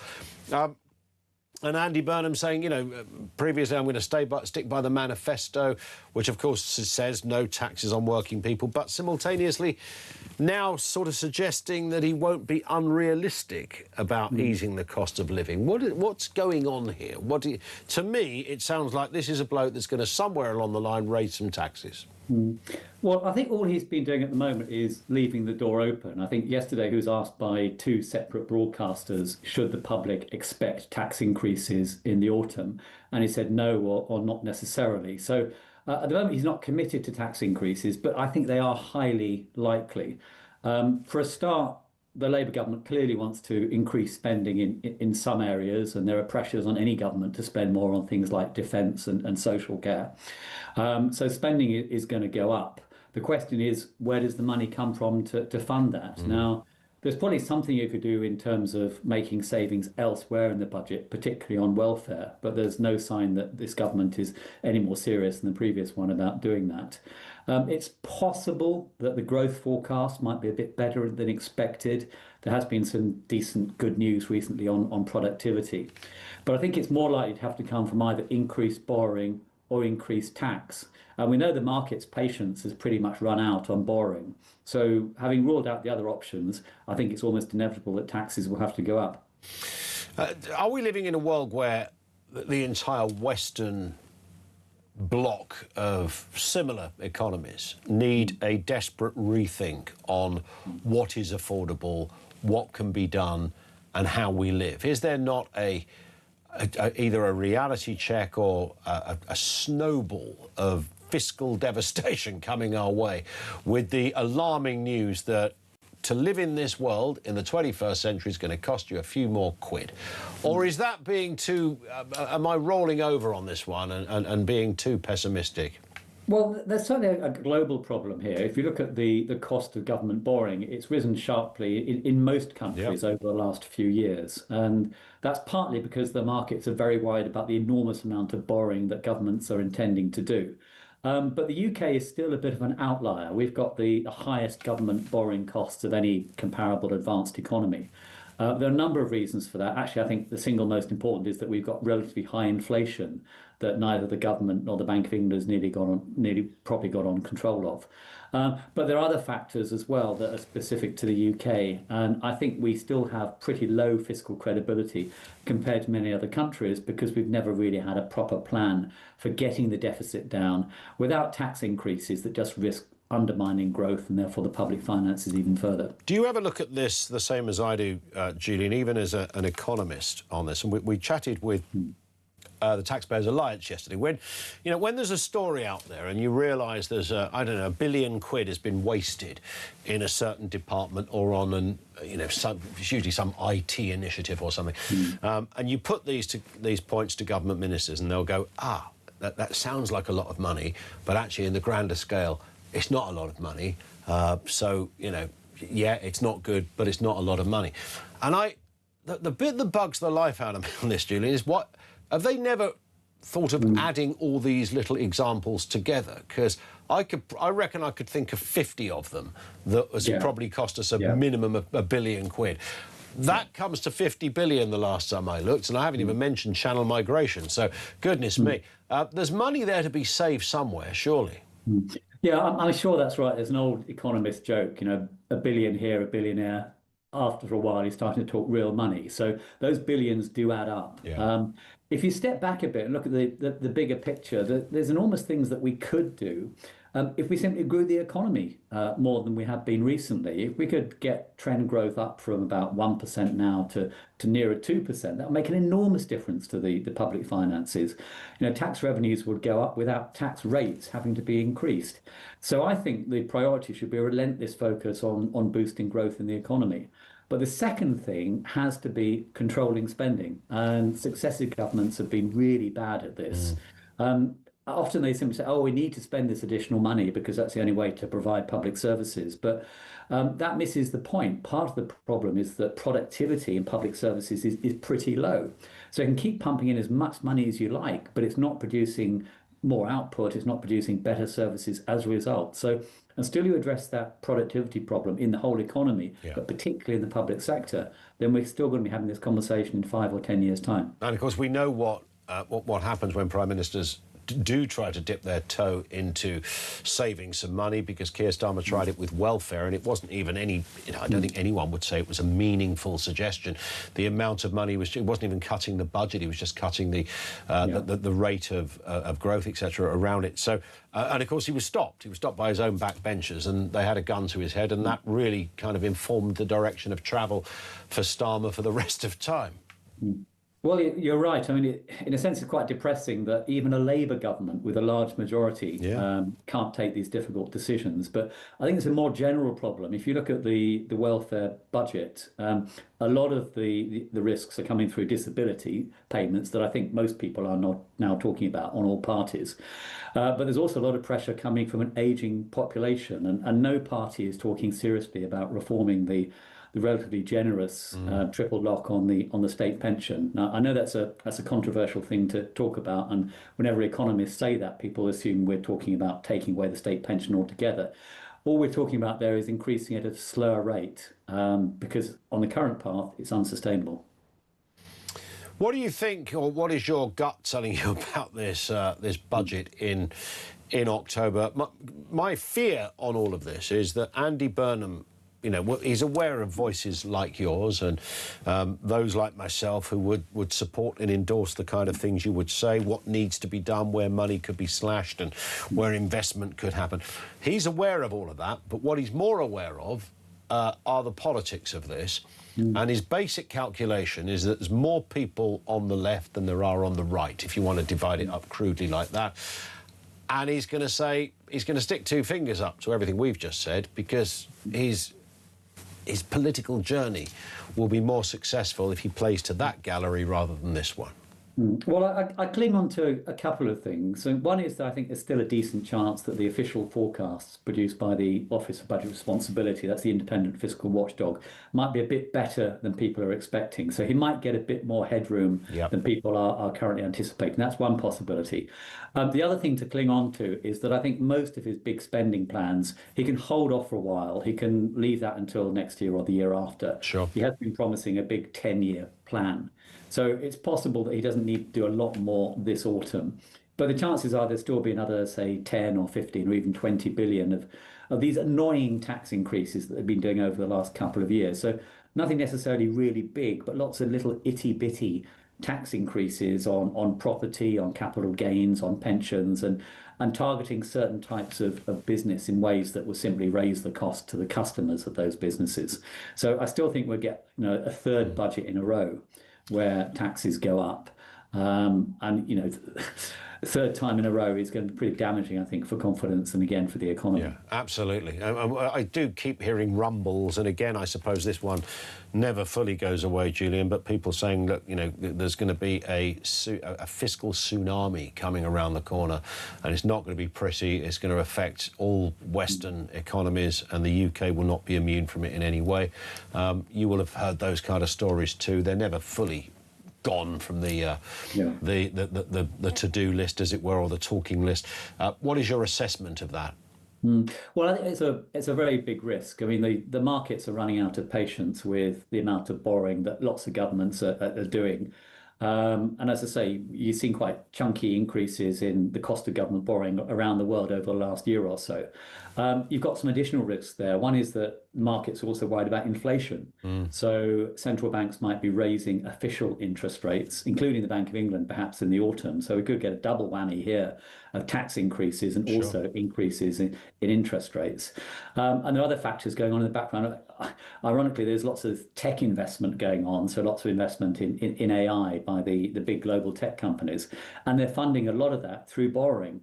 And many investors are saying, actually, we'd rather lend to the tech giants than we are to governments. So that's another factor putting up the pressure on the cost of government borrowing. The room for error here is very, very small. The government needs to tread particularly carefully in the UK, given how high our interest rates already are. It's a really fine judgment. And so far I've seen nothing encouraging from John Healey to suggest he really understands any of this.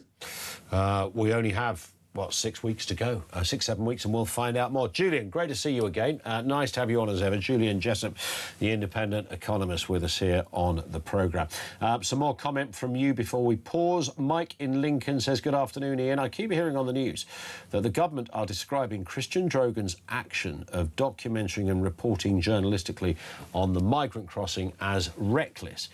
Do you think we can ask them to justify this characterisation and explain how it is reckless? What they mean is it's exposed us, we're embarrassed, and we're not going to shoot the messenger. We're going to shoot the messenger, not the source. Yes, it is that, really, isn't it? Because I also understand, and I didn't get a chance to really pursue it when we spoke to Isabel earlier, but I certainly heard her tell Jeremy this morning that although the government had called it reckless, they'd also asked for a meeting, I think, or a branch or a department had asked for a meeting with Isabel, and perhaps Christian as well, on the documentary. I mean, you would, wouldn't you, if you were the government? If you were the Home Office, you'd go, can we have what else have you got? What else did you discover? We need to know stuff. You could stop it, by the way, Home Office. You could, Andy Burnham, government, you could literally stop it. If you wanted to stop it, you could make it happen. If you want to declare a national emergency, you could make it happen. And you might be able to stop it almost overnight. You'd have to be big, you'd have to be bold. It wouldn't involve shooting anybody, drowning anybody, incarcerating anybody. It would just be enough for people to go, I ain't going over there. Gary says, Ian, you're handsome. Yeah. Yeah. Thank you, Gary. This one in from Shell, who says, in prison, they're given something somewhere else to... But in prison, they are given something somewhere else to belong. That also hates society as we know it. So, of course, white terrorists are going to join up. It's like an army, says Michelle. I think there is... Some will join up because somebody a little earlier, PB, said because you might get perks if you join a certain faith. There could be dietary perks that are actually quite useful, as well as oils and other things.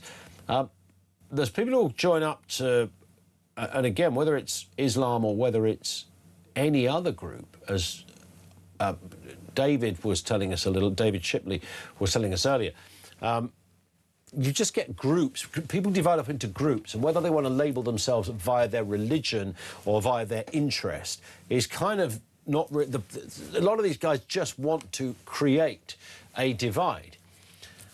So there'll be people who join up because they're scared. There'll be people who join up because they think it's the thing to do.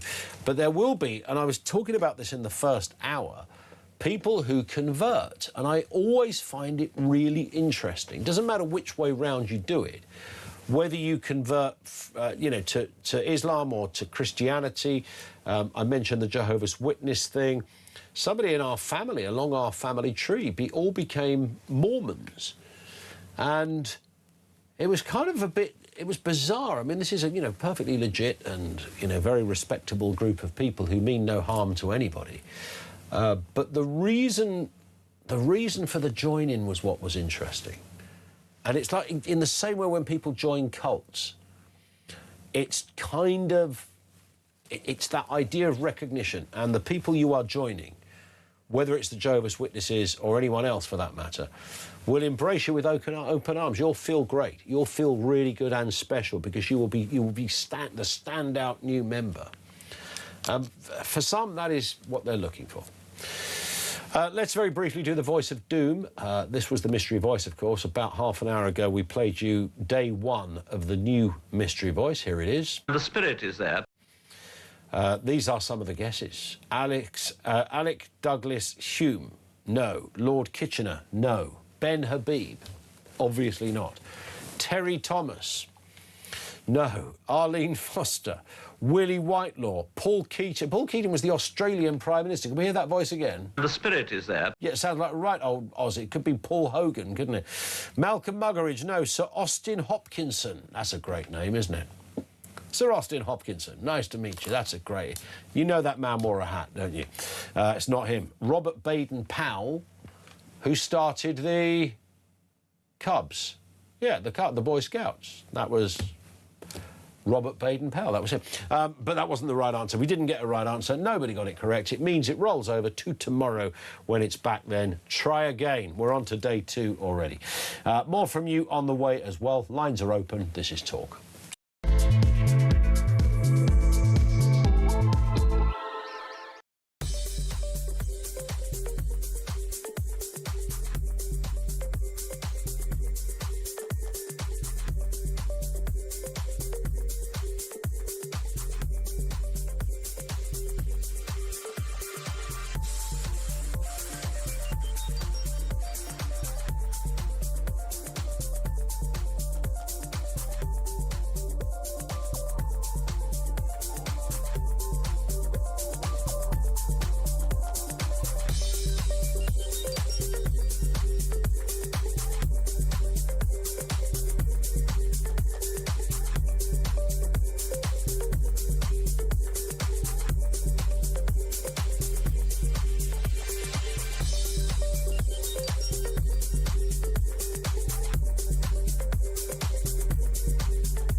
scariest moment? Not that I want to admit it, but where was it? Was it in the middle of the night when somebody was by your tent? What was it that you thought, my God, I'm in trouble here? To be honest, it was the moment where I'd been stopped. I'm running down to the beach. I'm trying to get to the water.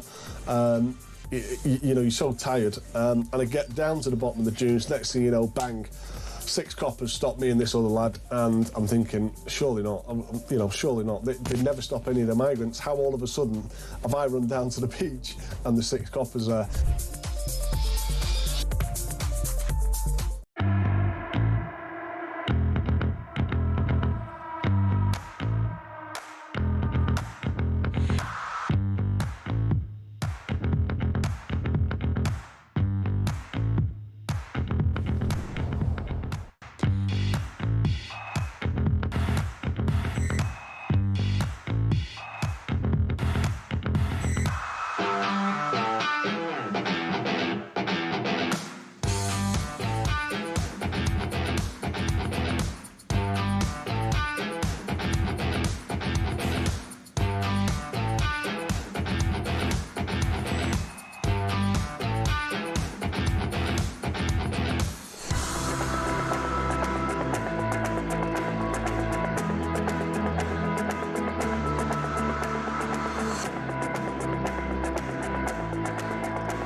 Across the UK, on DAB+, on YouTube, on your mobile, and on your side.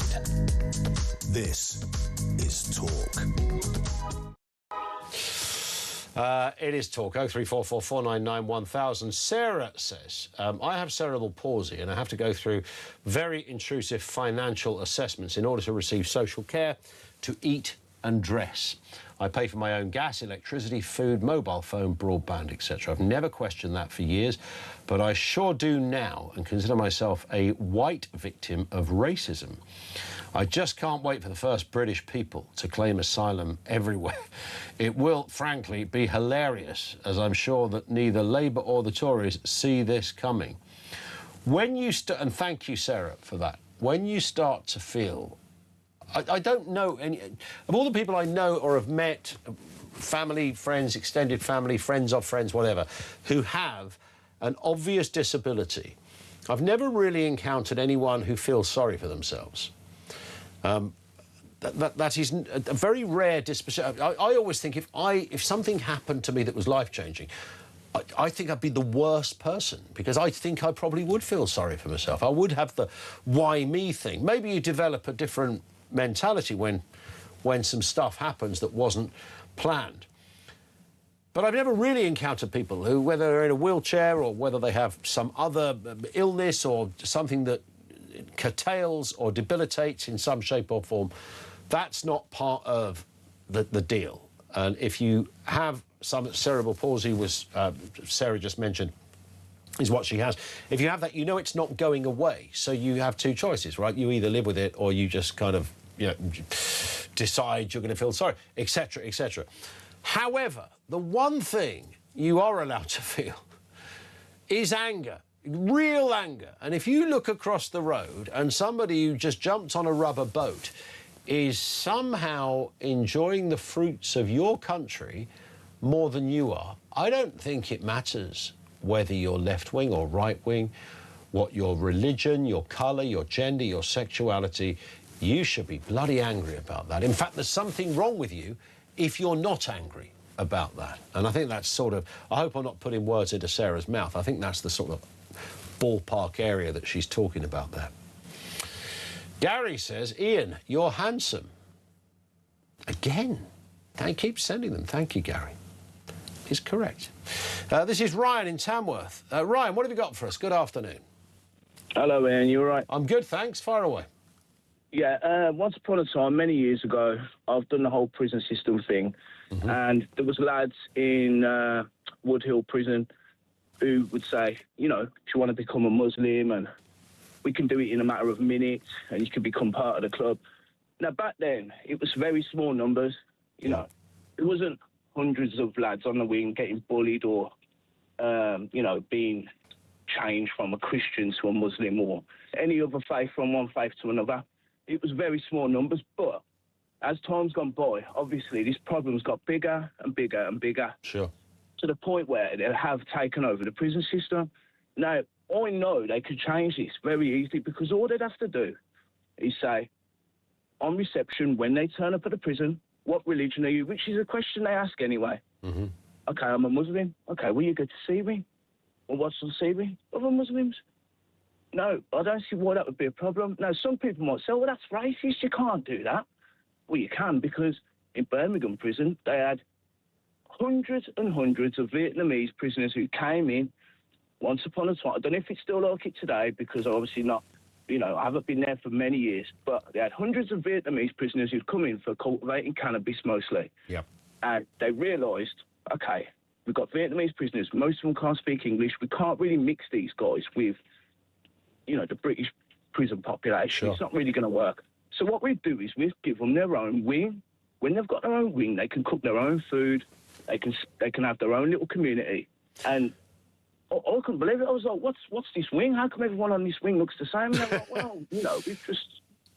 So you're saying segregation is an obvious way. It's not. In fact, it's not even segregation, because you'd say, well, you're only as segregated as the people that you're not with, if that makes sense, because they could say they're who's segregated. You just keep people with like-minded ideas and thoughts in a similar place. Yeah. Just tell us this, Ryan. When you experienced this, did you find people were trying to coin a phrase, sign you up? Was it because they wanted you to, they were trying to recruit for their, like Jehovah's Witnesses knock on your door and say, become a Jehovah's Witness? Was it that? Was it gang-related? Was it something else? What was your sense of why?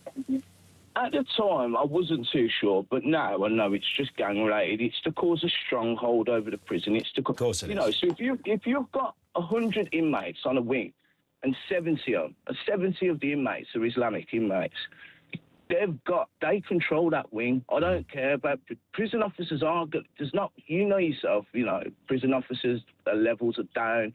The prisons can't cope as it is. So if you've got 17 inmates who are all Islamic inmates, regardless of skin colour, regardless of where they come from, if they all support the same religious idea and they all get together, they can cause carnage on that wing. And yeah, I can imagine there is a lot of bullying and, a lot of intimidation to other prisoners who won't indoctrinate that idea, but it could easily be sorted. They could just say, okay, well, you go to that wing, or I'll tell you what, even better, you go to this prison. You know what? Because that prison just holds Muslim prisoners. So you get your Muslim, your Muslim traditions and your Muslim foods and, your halal foods and all that other thing, which I could imagine a lot of Muslim prisoners would quite enjoy. Sure. And it would prevent the whole bullying of other prisoners or turning it into a whole gang situation where they're building numbers.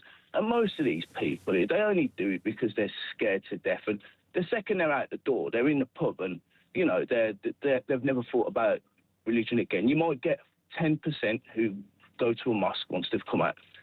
Do you know what I mean? But it's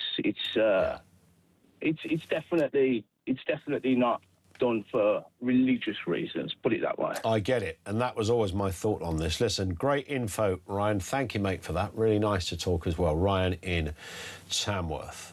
This one from Tracy, who says, I've been listening to Christian's interview, Christian Drogan, and I really believe those police who pick up the migrants and take them back to France are on the payroll. If not, why wait until they'd got so far out,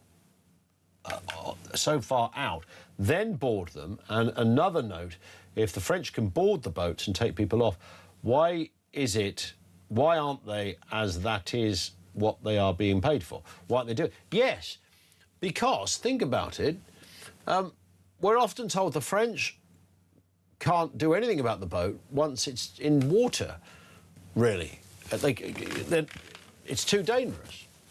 So that goes completely against that whole kind of nonsense, doesn't it? No, we can't touch the boat, we can't get people out. Well, they clearly can if they need to. Lindsay said the chances are most of the patients who are claiming to be depressed actually aren't, but they will be claiming PIP or some other benefit. So lying to the doctor and then medication they're prescribed is never taken. You do wonder. Reg says, please, on this occasion, don't use my name. Right. I don't know whether to continue with that because I did already use his first name, but not his second. But I better not, just in case. It's annoying because the name is at the top of the text, you see. So I'll blame Finn for that one. 0344 499 1000. More from you on the way. We'll also talk about the mysterious cat in the hat. Well, serial killer? Stalker? Figment of people's imagination? It's a weird story. It's coming next on Talk.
Across the UK, on DAB+, on YouTube, on your mobile, and on your side. This is Talk. It is Talk, 25 to 4. I can't be the only person that... And this does gloss over me a little bit, considering how serious it is. When you look, particularly at social media, the amount of stories that are just AI generated, you get to see the certain themes that people pick up on them. They're often somebody's found a puppy or, you know, a mountain lion as a baby mountain lion or a monkey, and they've taken it home and made it better. And it's a sort of 3-minute film, if you like, and it's all AI. And then you see other political stuff that is clearly AI. You see fights that are clearly AI, and you just think, a lot of people fact-checking it now with sort of Grok or ChatGPT or whatever, and saying, look, is this video AI? And the AI is coming back going, we don't know, because it's quite hard to... Sometimes they'll be obvious, just really hard to know. And I think, what sort of world are we living in? This is just the beginning of the whole AI thing. Where does it go next? But sometimes there is a little bit of humour in some of this, this mistaken AI stuff. Is AI the new bogeyman? Viral videos of a serial killer dressed as the cat in the hat. You know the kind of thing. If you're watching in vision, that would be quite scary if you saw that on your doorbell, wouldn't it? I mean, you would absolutely brick it, just to coin a phrase. Anyway, viral videos of this cat in the hat lurking outside homes have racked up millions of views. And it has genuinely sparked a lot of online panic. Police have confirmed, however, that the cat in the hat is AI. But could it be that we're just one spooky deep fake away from a full-blown moral panic?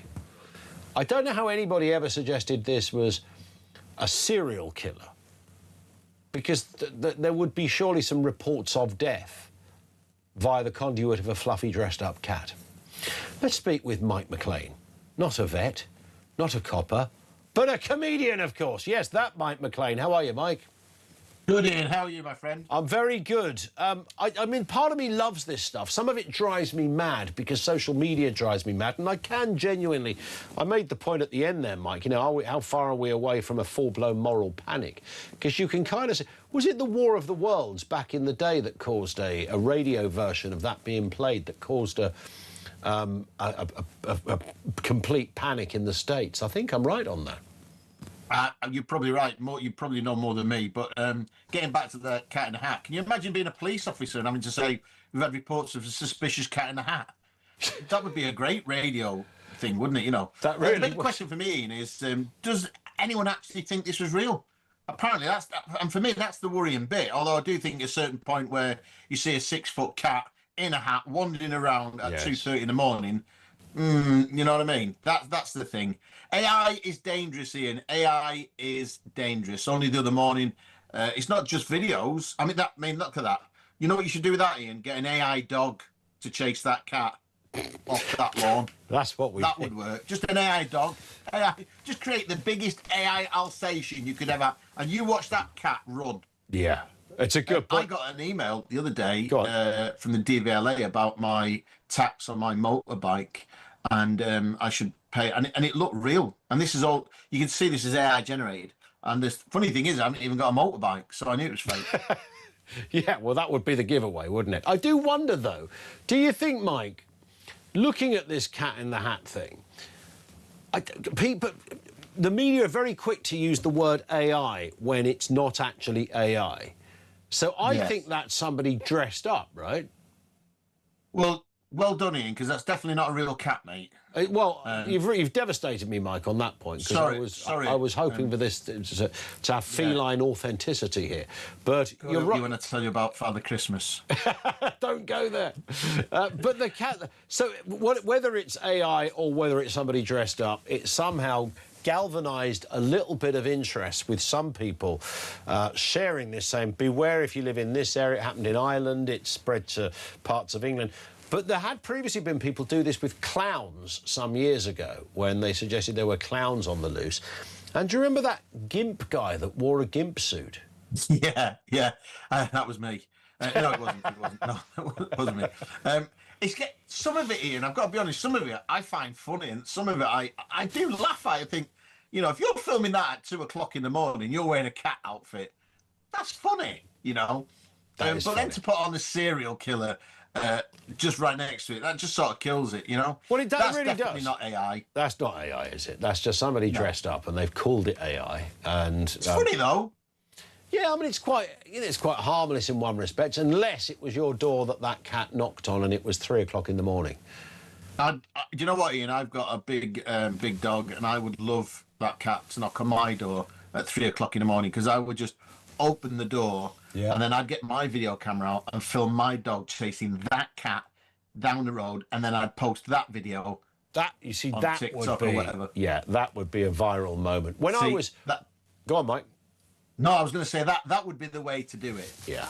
When I was a kid, I did dress up as like some kind of monster, sort of decrepit old man, and went out the back door of the house, went round to the front, knocked the door. My mum answered it. It was dark as well. And I was standing there in this kind of, like, pose that was part, I don't know what I was, a kind of hunchback of Notre Dame sort of... I had an eye hanging out as one of those joke eyes I'd somehow taped to my face. And because it was dark, my mum absolutely screamed. I mean, she was utterly terrified. And of course, I then panicked. See, I've done that the same, but I did it with a sheet. And my mum's Spanish. I thought you were going to say a sheep. No, I didn't. Yeah. No, I did it with a white sheet. And my mum's Spanish. And when she opened the door, she just looked at me and went, get in the house and stop being stupid. So I went to ages to get the sheet, get the eyes right, get the mouth right. Yeah. And she just looked at me and went, you got get rumble. in the house and stop being stupid.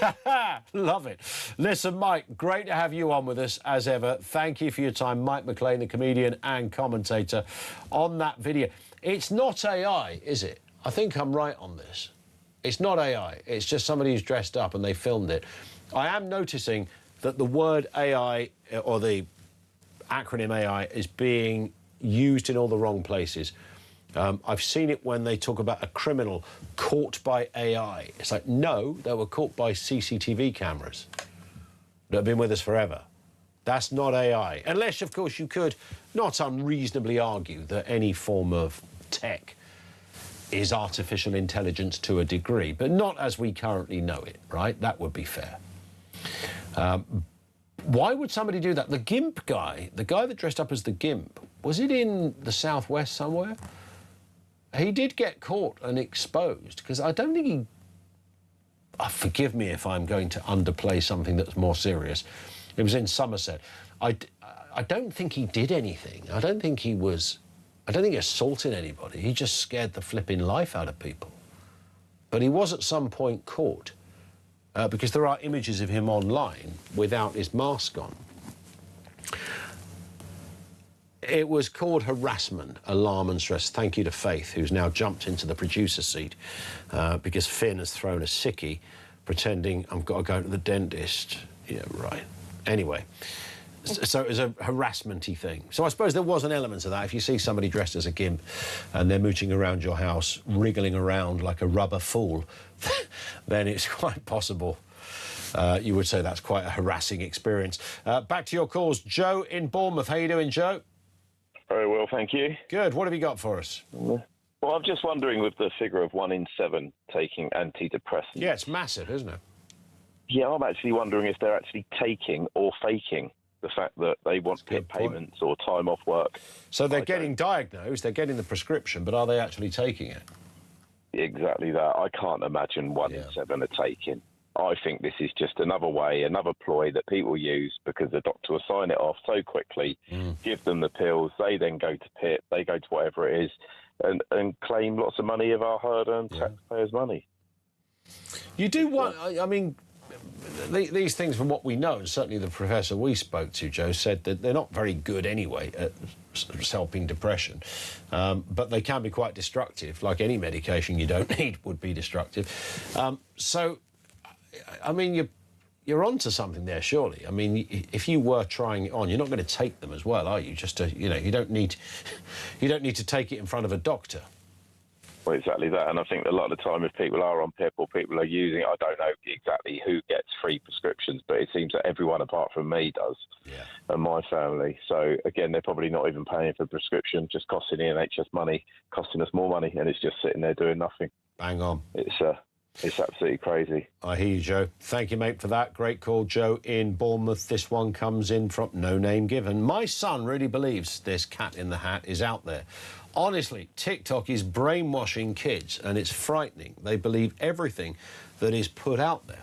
I said if it was real, it would have been on the main news. Well, that's true.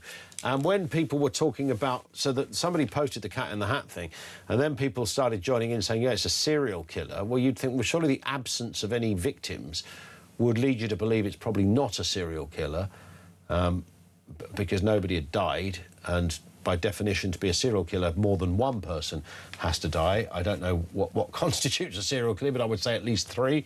That hadn't happened. So you do wonder from that. Mark in Staffordshire says the cat in the hat has been found guilty. He got 9 life sentences. I get it. I like it.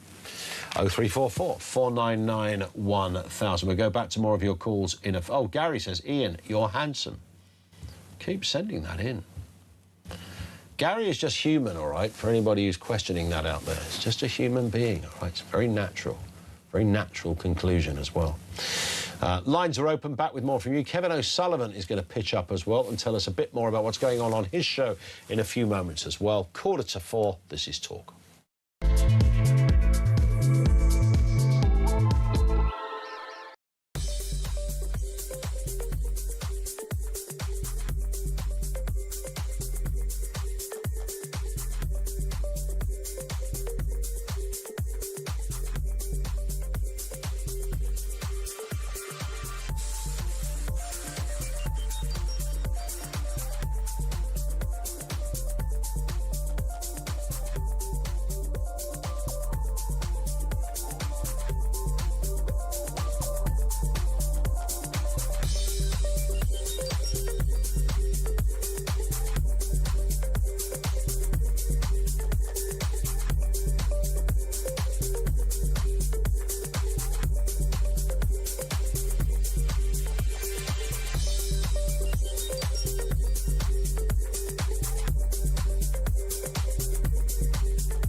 scariest moment? Not that I want to admit it, but where was it? Was it in the middle of the night when somebody was by your tent? What was it that you thought, my God, I'm in trouble here? To be honest, it was the moment where I'd been stopped. I'm running down to the beach. I'm trying to get to the water. You're so tired, and I get down to the bottom of the dunes. Next thing you know, bang. 6 coppers stopped me and this other lad, and I'm thinking, surely not. Surely not. They never stop any of the migrants. How all of a sudden have I run down to the beach and the 6 coppers there?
Across the UK, on DAB+, on YouTube, on your mobile, and on your side.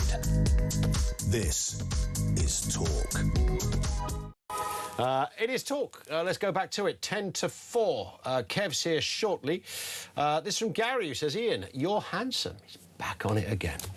Clive in North Devon. Clive, what have you got for us? Afternoon to you. Good afternoon. It was just one of the comments that your professor made earlier about mental health and antidepressants and placebos for a lot of people. I don't necessarily agree with that. I mean, I've been in mental health 52 years. I've seen the ins and outs of people that are depressed, that are not depressed, those that go to the GP saying they're depressed and they're not depressed. But if you're depressed, nothing much is going to get you out of it except hospitalisation, talk therapy, and... But that's depression, isn't it? That's full-on depression. Exactly, yeah. And, of course, this story, as you will be more than aware, Clive, is about people where it's suspected, not that necessarily they're faking it, but they just misdiagnose themselves, thinking that having a run of feeling a bit rubbish is depression, when it isn't. But how do you prove somebody isn't depressed? Well, I think it's down to assessment, basically first from your GP and then by a psychiatrist and getting a proper diagnosis. Just saying you're a bit cheesed off because you haven't been paid or there's something going wrong in your family doesn't mean to say you're depressed. If you're depressed, you can't function, you can't think, you can't ventilate your feelings, you're withdrawn, you go into a shower, you don't want to come out of your room, you take to your bed, you can't function, neglectful, self-neglectful. To me, that's more moderate to severe depression. If you're mildly depressed, then you can ventilate those thoughts to your GP and he'll do what is necessary, as a treatment plan for you. Well, yes, that would be true, wouldn't it? And if you were presenting, I don't like that phrase, but you know the one I mean, presenting as somebody who had quite clear and obvious traits of someone who is depressed or symptoms of somebody who's depressed, you'd like to think that that could be established somewhere, right? Even if it wasn't necessarily with the GP to start with. But, of course, to establish it, you'd have to be then referred to a consultant psychiatrist of some sort, right? And that would be time-consuming for every individual. So the smart money says that what they're doing, Clive, is they're allowing doctors to just simply prescribe the drug. Yeah. Well, what can I say about that? Sometimes they're overprescribed and, there's evidence of that. And other times they're underprescribed. I'm sure that is, yes, there will be people who either never visit a clinician or do and don't get any such opportunity to explore what medical alternatives there are for them. Listen, Clive, thank you, mate, for that. Clive in North Devon on the antidepressant story. This one comes from David in the Cotswolds. If the RNLI pick pick up the illegal immigrants because of some safety because of some safety at sea maritime law, and we would get our bottom spanked if we didn't, then why are the French police allowing them to set sail in the first place, knowing they will be in danger? Is maritime law written different in English and not in French? It's a fair point. It was a bit weird when, given that every single time that the French have been asked about why you would not intervene with the boat, the French have said once the boat is, a few feet out at sea, it's not safe for us as cops to go in there, and it's not safe for the migrants to be pulled from the boat. So that's why we don't do it. But the video from that documentary, which is on our YouTube channel at 5 p.m, that will tell a different story, because the French police can do it if they want to. This is Maria in Gloucestershire. Maria, hello. Hi, hello, Ian. How are you? I'm good, thanks. Yeah, what have you got for us? Right. Antidepressants. Are we talking about how many people are being prescribed antidepressants, or how many people are actually depressed? Well, there's the distinguishing question, right? Because obviously there's lots of people who are being prescribed them. So the assumption would be, in theory, they would be depressed. But we all kind of know that's probably way too many people. Yeah, well, can I just explain something? I've got MS. One of the main tablets for somebody in my condition is an antidepressant tablet, either amitriptyline or duloxetine. Okay. Because that calms down the nervous system. So I know loads of people with MS who get given those tablets every day, all the time. I've got friends with sciatica who get given antidepressant drugs. When I first got sick, the actual pain clinic guy said to me, I will warn you now, all I can give you is these drugs, antidepressant drugs. And that we're going way back in 2007. Wow. Okay? And I won't take them. I won't touch them because they are awful. They make you feel vile. The girl, my friend that's on them at the moment, she doesn't know what time of day it is. She's not depressed. She's in absolute agony with a sciatica pain. So why would she be prescribed an antidepressant for that? I mean, I appreciate that pain can lead to the antidepressant works on nervous systems and pain. Okay, it's a pain drug. It's a pain. They use it for pain as well. But am I right in saying the drugs that you've just talked about, Maria, are slightly more potent than some of the ones that are prescribed as standard? Would that be fair? Well, they're probably about the same, to be honest. I wouldn't, I mean, I really don't. I know duloxetine. I tried it, made me feel ill. I've tried triptyline. No, I didn't like either one of them. They didn't do anything for the pain. The only pain thing I'm on at the moment is diazepam. Yeah, I'm depressed, but I don't take medication for it. I'm not going to take medication for it. Okay. I find that the medication, if that's what it does to you when you haven't, when you're doing it for pain, you feel so ill with it, you feel depressed. I hear you, Maria. Thank you. Insightful stuff. Great call from Maria in Gloucestershire. Josie is in Leicester. Back to the undercover migrant story, Josie. We've not got long, but I'm sure you can do it. Fire away. I can do it, Ian. Hiya. Just a quick one for you. Now they've tackled the legal and how they're doing it, let's tackle the illegal ones coming in. In my area, my God, they are snapping up all our new builds. Come on, these are supposed to be for British citizens. These are not for the overseas people to come in our area. They've completely changed our area. And I'm in Leicester, and it's awful. It's completely, they're no mannerism. They just don't know how to look after community, care for the community, neighbours, anything. They're just like, they're like animals. This is, so these are people, almost to be more generous, are kind of lost in a kind of unidentifiable land from their perspective. Well, I personally think they've just come over and they're creating their own community. I mean, Come on, Ian. They don't even know the 60s music, the 70s music. They've just come from a land of their own, and they're coming into our areas now and kind of spreading what they know. We don't want to be part of that. Imagine existing in Leicester and had never heard of the Electric Light Orchestra. Well, I'm telling you now, we had a barbecue at our hub, and they were all sitting around and didn't understand the music, you know, from the 60s, 70s, bit of rock and roll, bit of jazz. They didn't understand it. How are they going to integrate? But what's really winding me up more than anything, Ian, is they're buying our properties.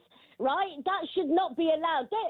You're not talking about channel migrants here, though, are you? You're talking about... No, I'm talking about the legal migrants coming in, buying properties, can't speak a word of English, harassing neighbours because they have no mannerism of their own how to live in a community. That's what I'm talking about. And I'm not joking. Every time you go to a new estate, they're grabbing the 3-bedroom, 4-bedroom, 5-bedrooms. These houses are for us. So if somebody has gained residency and they're paying taxes, that problem that you've just mentioned, that they're for us, or for you in this case, that ceases to be the case. Listen, Josie, I've got to run. You've been brilliant. Thank you very much indeed for that. Interesting news day. It's been frustrating, Kev, as well. Do you know, I cannot find the football results from last night. Could you just enlighten me?